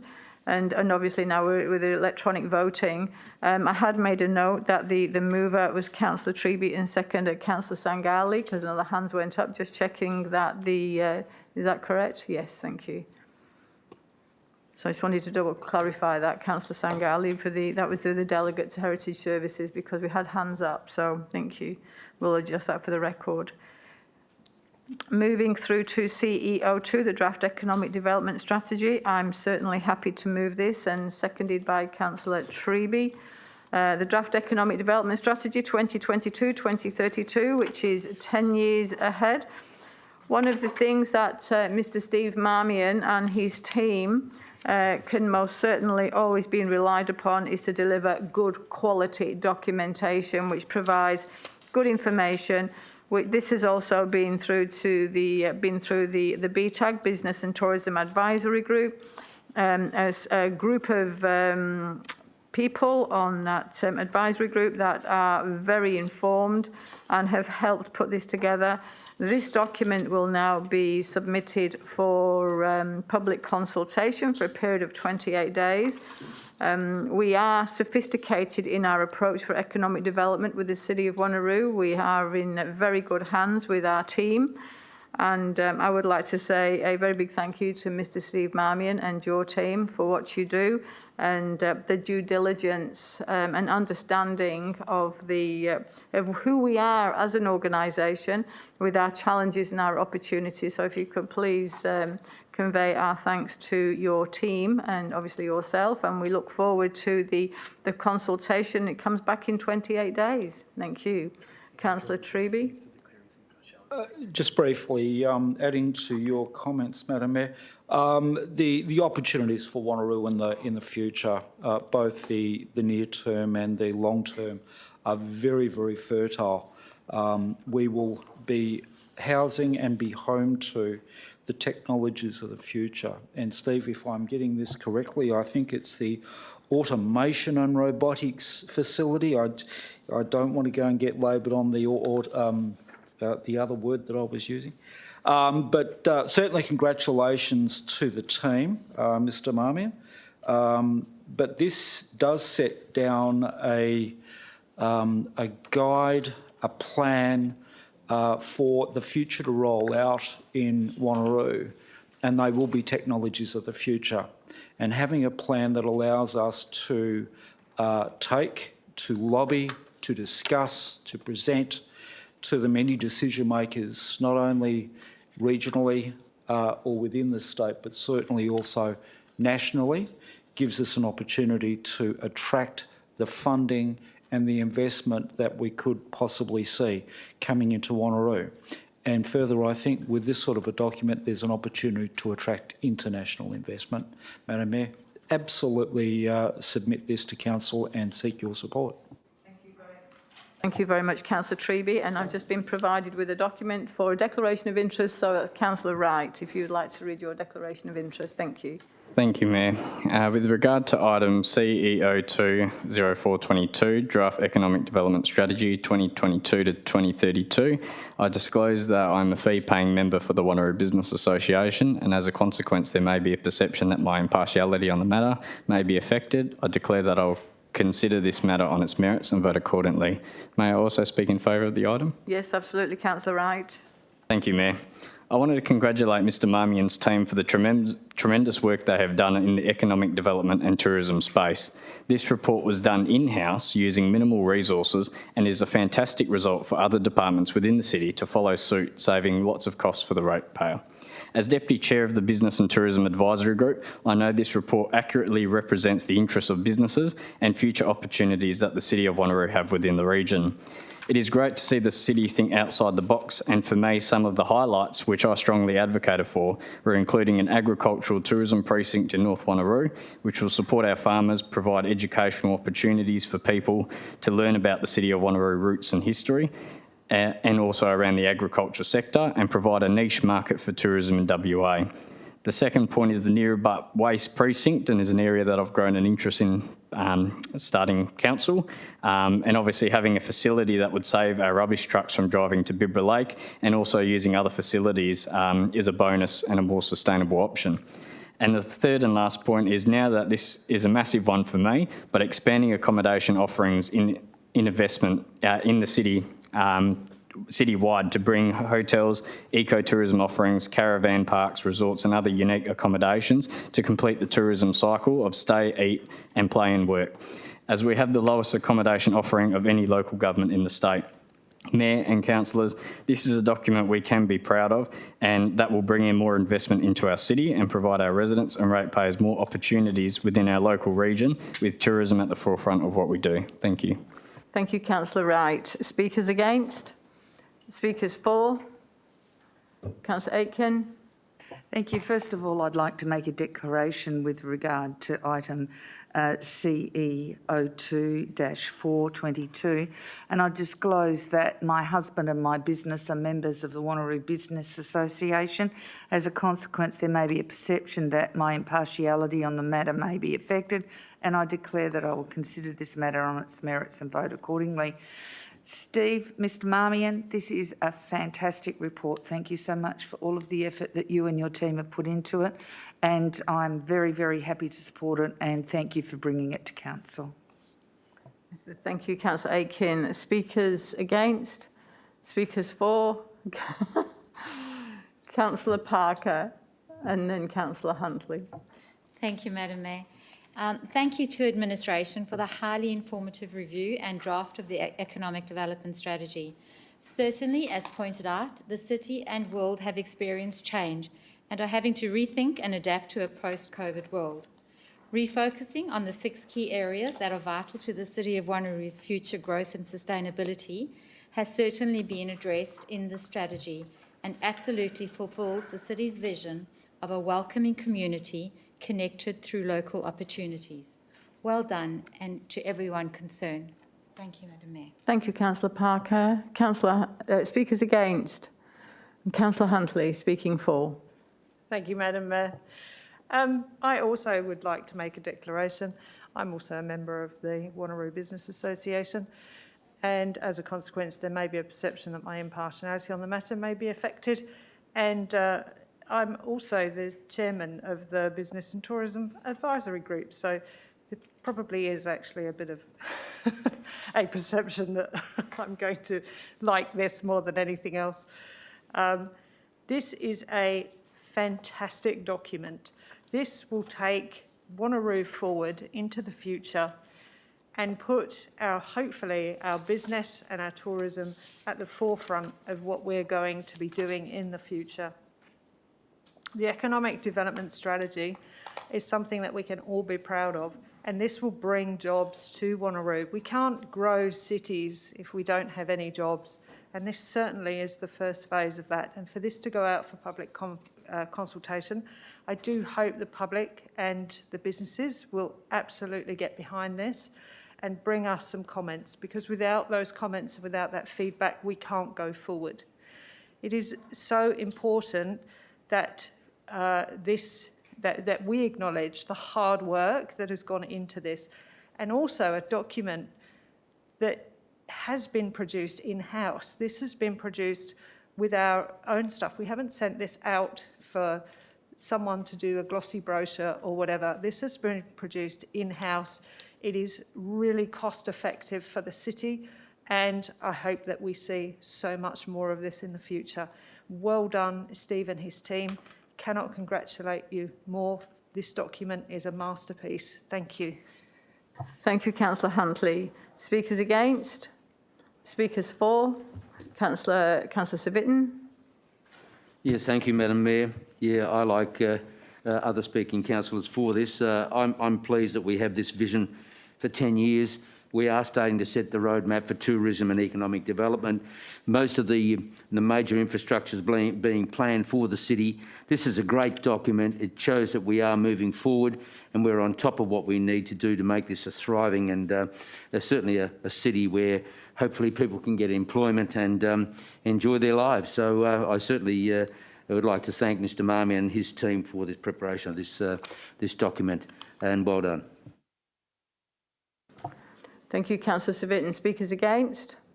Speakers for? Putting the recommendation, CEO2, could you please cast your vote?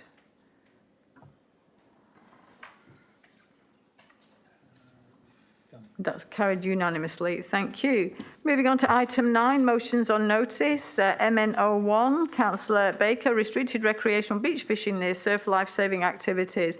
Councillor Baker, do you have a seconder? Oh, it's Okay, thank you, Councillor Coetzee. Thank you. So, Councillor Baker. Thanks very much, Madam Mayor. I'll try and be very brief once again. As many councillors are aware, at various beach locations, or at the start of the beach access pathway, there are often signs which say, in effect, no fishing, fishing not permitted. As we now know, of course, or as I now know as a result of doing a CRM, that so-called prohibition does not have any backing of a local law. Of course, at first blush, you'd think, well, hang on a minute, fishing, beach, you'd think that would be a matter solely within the jurisdiction of the state government under the Fisheries Act. But that is not the case, which is quite interesting indeed. But anyhow, the intention here is to, in effect, make beach areas safer, particularly where there can be interaction between beach fishermen or fishing persons, or fishing maids, whatever the current term is, I don't know, and members of the public. And this is particularly the case in terms of length of the beach, or length of the beach where the beach is patrolled by surf lifesavers, not necessarily in between the flags, but the whole beach. And you'll see from the report that other councils have dealt with this issue in various ways.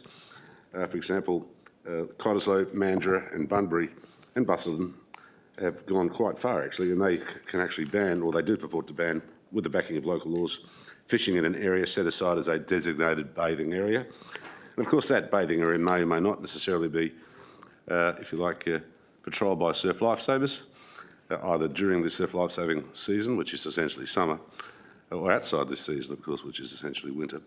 So what I'm asking is for the city to agree to consult the community to gauge the level of interest or support for considering such restrictions, bearing in mind that some other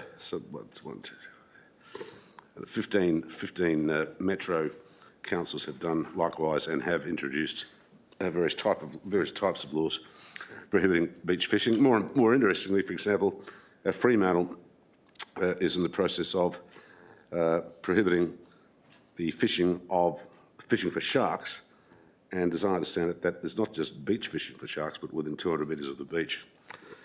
So yes, that's basically the situation. I think we need to consult the community. There's a lot of anecdotal evidence out there from surf lifesavers and members of the public as to how the kids can get fish hooks in their fingers, hooks, bait, tackle, in effect washed up by the sand or even covered by sand at a patrol beach or even on either side of the flags. In other words, outside the patrol section, many patrolled areas are very narrow. Sometimes at the lagoon, the area or the distance can be as narrow as 25 to 40 to 50 metres, subject to what's happening with the tide and the wind and what have you, the surf. Yeah, and once again, I think that many people would believe that, well, hang on, fisheries matters, surely that's a state government issue. Surely the local government authority doesn't have any jurisdiction, but apparently it does, and I was surprised to learn that. So that's all I'm seeking. I seek your support. Thank you. Thank you. Councillor Coetzee. Thank you. I'm not going to say too much. It's just that I've received many complaints from residents, especially at the Yanchep Lagoon and at the Two Rocks Marina, where people swim and some people fish while they are swimming. So I think it's a little bit of a dangerous thing. I don't want to be hooked. I think it might be painful. Let's please send this out for community consultation, please. Thank you, Councillor Coetzee. Speakers for? Councillor Civic. Yeah, look, I'll speak for this with some caution because I know many fishermen, many recreational fishermen like their favourite spots. There is merit in this too, but I think it's quite touchy because a lot of the fishermen especially at Yanchep, most of them fish south, but I take Councillor Coetzee's point that they might fish in the lagoon where there are people swimming, and I think that should be protected at all costs. But we've got to be very careful because, you know, when we look at our dog beaches, I mean, the dog beaches are taking over everything. So we've got to be very mindful that we do have recreational fishing in line with the surf clubs, yeah. If there's a problem there, and Councillor Baker makes the point of, you know, hooks in fingers and all that sort of stuff, and line on the beach, etc., etc. So whilst I sort of recommend this, and I think we get the community's feedback on this, I think there is some merit, but we've got to be mindful that people like to go fishing as well. So where they go and how we treat this, I look forward to the upcoming results. Thank you. Thank you, Councillor Civic. Speakers against? Question, Councillor Treby. Thank you, Madam Mayor. Look, would be remiss of me not to ask this question, and I'm not concerned too much with the principle. It's just under the background, the first, was it 5 words, that says, and it's the basis for the entire motion, there is some community concern. And that appears to be a bit of an untested assumption. I'm just curious, is it a couple of people having a cup of coffee who raise concern, or is it an underlying group? If Councillor Baker has some capacity or ability to quantify that concern, because, and I ask it for one purpose, because it does ask administration to go and do some work, and I might add, this will be unbudgeted work, unfunded work, and given that we're currently in budget considerations, this is likely to add budget pressure. So I want to understand the scale and context of the issue. So if Councillor Baker has some further information, I'd be all ears. Thank you, Councillor Treby. Just to assist, Councillor Baker. Yes, just to assist, and rather than labouring sitting here for 3 or 4 hours, what I'd urge you to do, Councillor, is to contact the councils known as Joondalup, Kwinana, Rockingham, Stirling, Gin, and also Cottesloe, Mandurah, Bunbury, Busselton, etc., and Fremantle, more importantly Fremantle, and they will fill you in. Example, anecdotal evidence of how these beach fishers, and depending on how you define the term beach, of course, how they interfere with what would normally be considered to be the usual day-to-day activities conducted on a beach. I'm sure the beaches in those 16 cities I've mentioned aren't sort of special beaches that are exceptions to the general rule.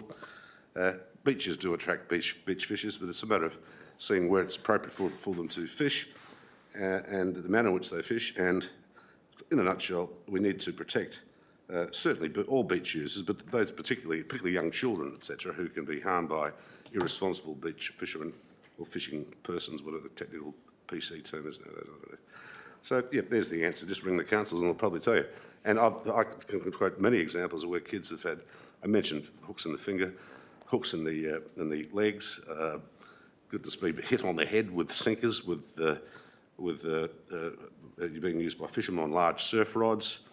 There's a whole host of other hypothetical scenarios that have arisen in the past, and it's been raised as an issue. The point is this: The point is this: is it appropriate to have a sign saying no fishing permitted, whereas in reality there's no prohibition against fishing at that spot? It seems to be a very misleading sign.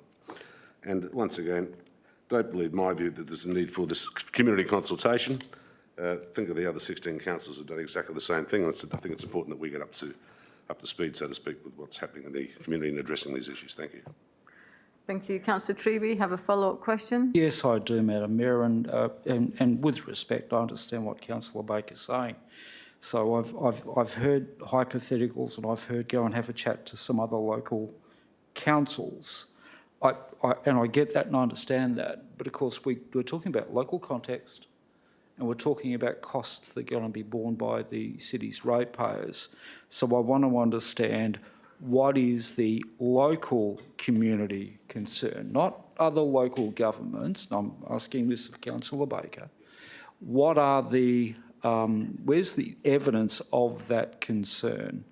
Because I just want to discern whether or not there's this underlying groundswell or whether or not it's localised, because that then gives us a chance to consider the scope. I don't mind the principle, but there's an untested assumption, and what I've heard so far is that it remains an untested assumption. Thank you, Councillor Treby. I'm going to direct that. Councillor Coetzee has already indicated happy to respond. Thank you, Councillor Coetzee.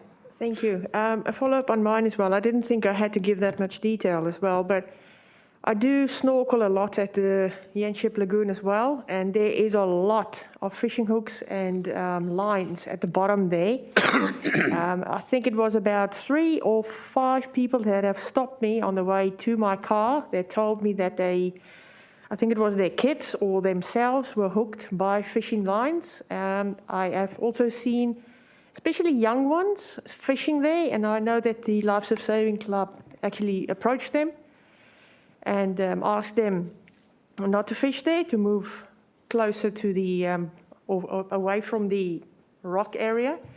And also at the Two Rocks Marina, I think it was last weekend when the Sun City Yacht Club had their wind-up, and there was also a person fishing there while we were busy there with the yachts, and there was also kids swimming in the water. So I don't know if that might answer something. Madam Mayor, if I could just please respond. Thank you, Councillor Coetzee. Councillor Baker, you wish to offer another response? Thank you. Yes, just to respond to that question as well, because I think it was directed at me initially.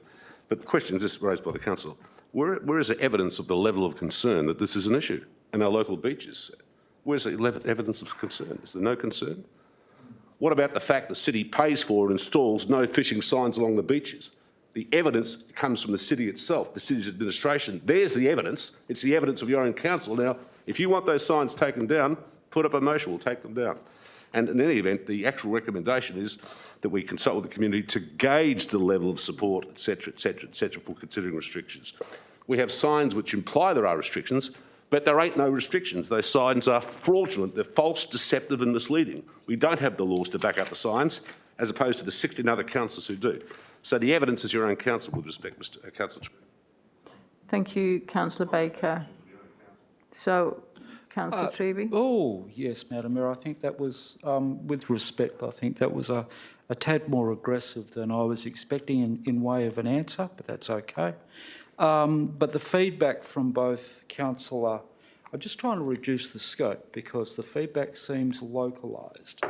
And this is about specifically, because I understand the other thing, the other response was about, actually the deeper we go into this, it does seem localised. Because the response was about signs banning fishing generally, as being the evidence. But of course now we're talking about recreational fishing in surf and surf life saving activities. So the comment was unrelated to the item, number one, and it does appear, and I don't doubt it, that there's going to be issues in Two Rocks and Yanship. I understand that circumstance. If the scope was where we identify those issues, and I absolutely take it that Councillor Coetzee has had those conversations, I absolutely accept that. And if it's localised to Two Rocks and Yanship, maybe that's where the consultation should be taken. I'm very mindful of the cost and the human resource impact given that we're coming up to budgets. And if it was localised in that Yanchep Two Rocks area, happy to support, because that appears to be where the evidence is coming from. But of course, the conversation about the signs being all over the place and we don't have legislation or we don't have local laws to underpin them is quite separate from what the issue is based in front of us. Thank you, Madam Mayor, point of order. Thank you, Councillor Treby. Point of order. In relation to the standing orders 3.14, motions of which previous notice has been given, a member may raise at a meeting any business that a member considers appropriate in the form of a motion, of which notice has been given in writing to the CEO. Obviously, this motion is relevant to whether it be local, whether it be to the city. I think it's appropriate, and I'm not sure why there's contention around the community consultation. At the end of the day, councillors raise any matters of importance to the community. Thank you, Councillor Wright. And Councillor Treby was asking some questions in relation to that. Thank you. Speakers against? Speakers for? Councillor Sangali. I'm happy to support going out to consultation, but I think we do need to make it very, very clear when we are in our consultation period whether we were talking about all recreational fishing or just particular types of recreational fishing.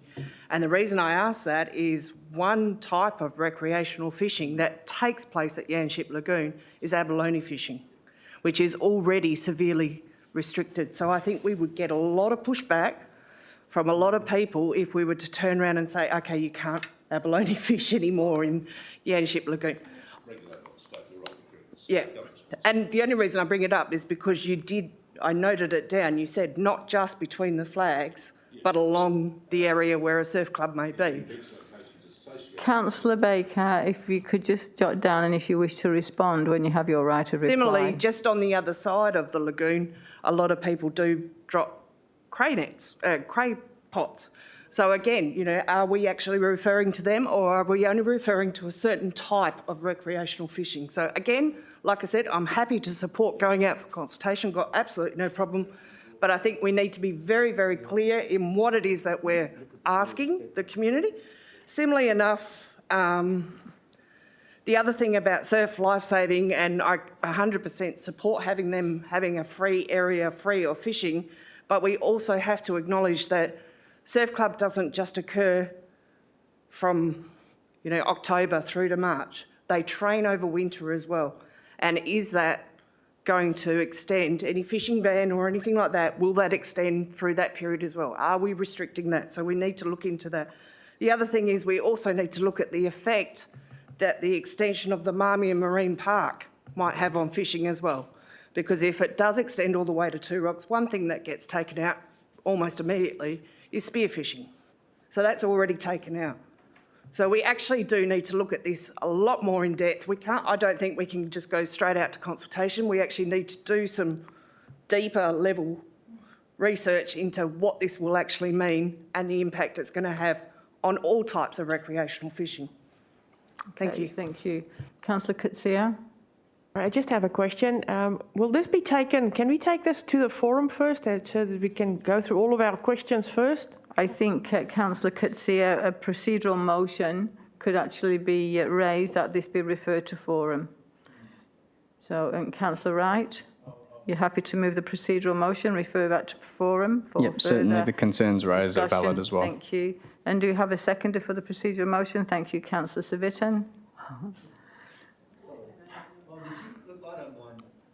Well, Councillor Coetzee seconded the original motion on notice, but we've got a procedural motion to refer back to the, to refer back to forum. Can we please cast our vote? So it was moved Councillor Wright and seconded Councillor Civic, and that's carried unanimously. Thank you. Moving on to MN02, we have Councillor Miles. You have a motion on notice and the seconder, Councillor Miles. Councillor Huntley was going to second that.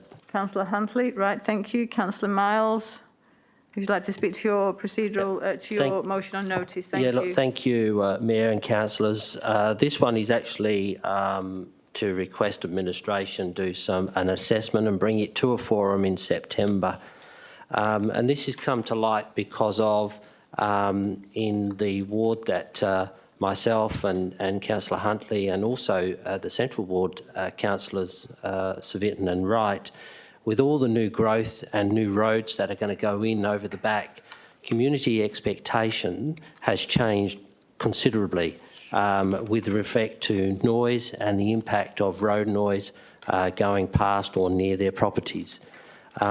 This was an issue recently on Romeo Road up in Carabooda, where the new road works for the freeway extension to there was going on, and there was an issue about building a noise wall. Council's policy has been not to have noise walls, and therefore main roads were at a bit of a crossroad with regard to that. Now, the director, Harminder Singh, was very happy to get involved, and there's been an outcome there that has helped those particular residents. But we shouldn't have to do that every time that there is a need for possible road noise walls. Main roads themselves have a policy that they adhere to, and they build walls all over the place, as we've seen with some of the infrastructure they've built recently. There is another issue that is going to come up for us here in this council nearly very soon, and that is obviously when Flynn Drive gets to be made into a four-lane highway. That is literally going to be within 50 or 60 metres of houses. And as we know in the appropriate information that we've received from our economic development team, Flynn Drive could have anything up to 40 or 50,000 cars a day travelling on it when it's at its full potential. And to put in noise walls and the like after the developers have moved on or other people have built infrastructure starts to add a considerable cost to ratepayers. So what I'm asking council to approve is that administration come up with an assessment, a discussion paper, bring it back to a forum at the end of September. This also will align with the future East Wanneroo. As we know, there's a lot of new roads being planned to go through there, and I'd like us to have a more up-to-date policy with regard to noise attenuation infrastructure. Trees grow up and all of a sudden you lose your noise attenuation because all you've got is the actual trunk of a tree. So there needs to be some other methods putting in place. It can be sound, it could be sand walls, it doesn't have to be concrete, but that'll be up for administration to bring to us. So I'm open to any noise mitigation, but I'd like us to obviously look at seeing this later in the year. Council, I ask for your support with this notice of motion. Thank you, Councillor Miles. Councillor Huntley. Thank you, Madam Mayor.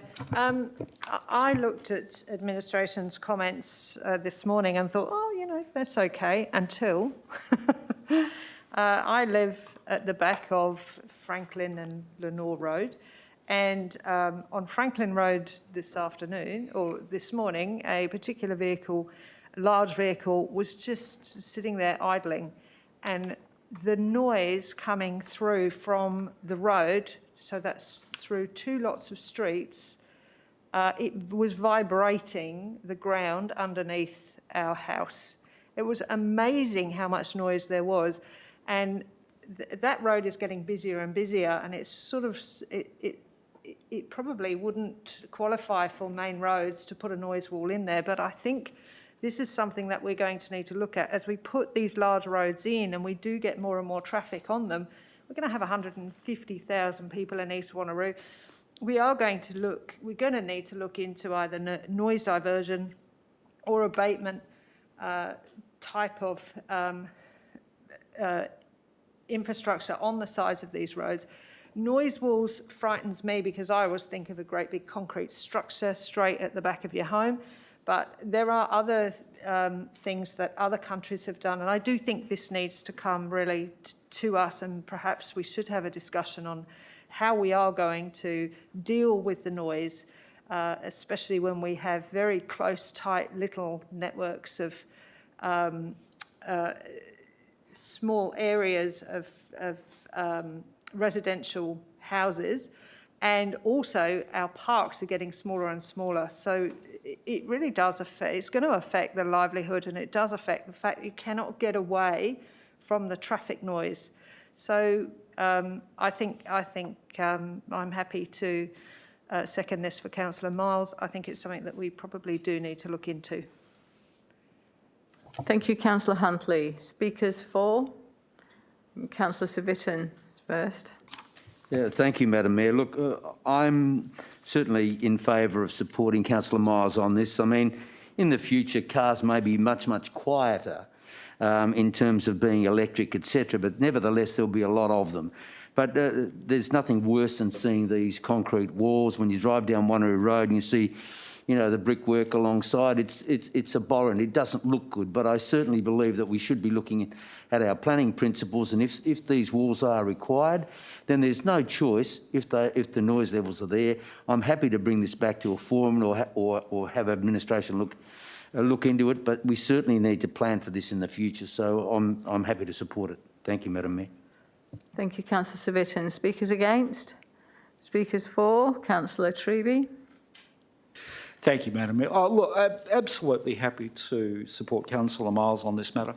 I'll just raise one point, is that we ought to be careful with the style and form as this progresses, because there was a circumstance where sand buns were used along Hepburn Avenue at the back of Balladura, and the cure was worse than the disease, because the complaints that were received about overlooking, there were people who would go and stand on top of the sand buns at the rear of the property and look straight into the backyard, which is why they've now been taken down, and there's big limestone walls right the way down there now. So sand buns weren't effective, or they were effective with sound. They were also very effective to assist, let's say, antisocial behaviour. So just we've got to look at the alternatives, and I think it's well worth time, given the level of growth. I don't think it's going to concern Councillor Rowe or I down in the South Ward, but certainly in respect of those growth areas, well worthwhile having a look at. Thank you, Councillor Treby. Speakers against? Speakers for? Councillor Wright. Thank you, Mayor. Certainly happy to support Councillor Miles' motion on notice, and obviously it's very proactive in building sustainable communities, and also helps with that community safety aspect of it as well. And I know for Councillor Civic and I is obviously East Wanneroo, and obviously if we can get this sort of nailed in terms of planning policy, at least when we start having applications come through, Council has made their mind up in what we want East Wanneroo, the requirements for developers, and obviously the main roads come. So I can see that being a big issue, and also for other growth areas like Yanship. So certainly supportive of the motion. Thank you. Thank you, Councillor Wright. Speakers against? Councillor Rowe, and then I think Councillor Sangali. Pardon? Yes, in support, thank you. Just wanted to clarify that. Thanks, Mayor. Yeah, I'm also speaking in support of this motion on notice.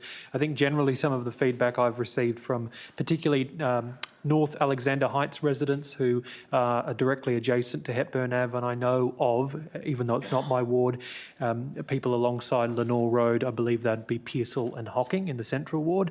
And I don't necessarily know if this is to deal with it retrospectively, but in terms as a growth council, looking at building roads, infrastructure and developing out in East Wanneroo, I do think we certainly have an obligation to look into it and to make sure that all options are considered, and I think this is an appropriate course of action. So well done, Councillor Miles.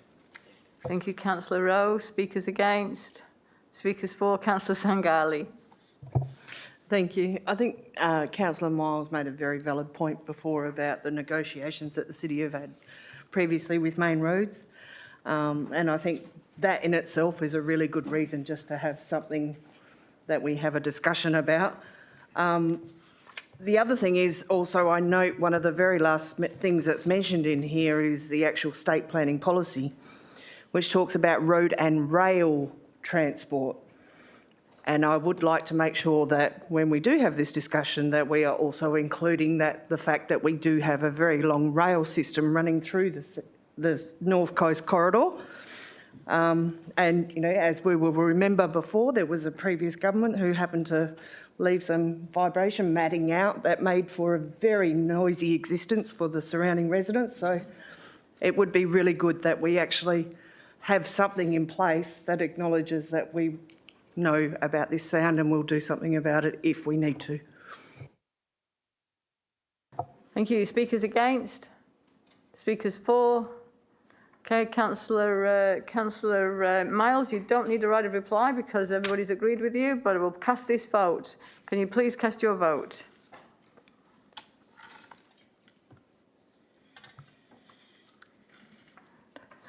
Thank you. That's carried unanimously. Thank you, Councillor Miles, and thank you, Councillor Huntley, for bringing that motion on notice to Council.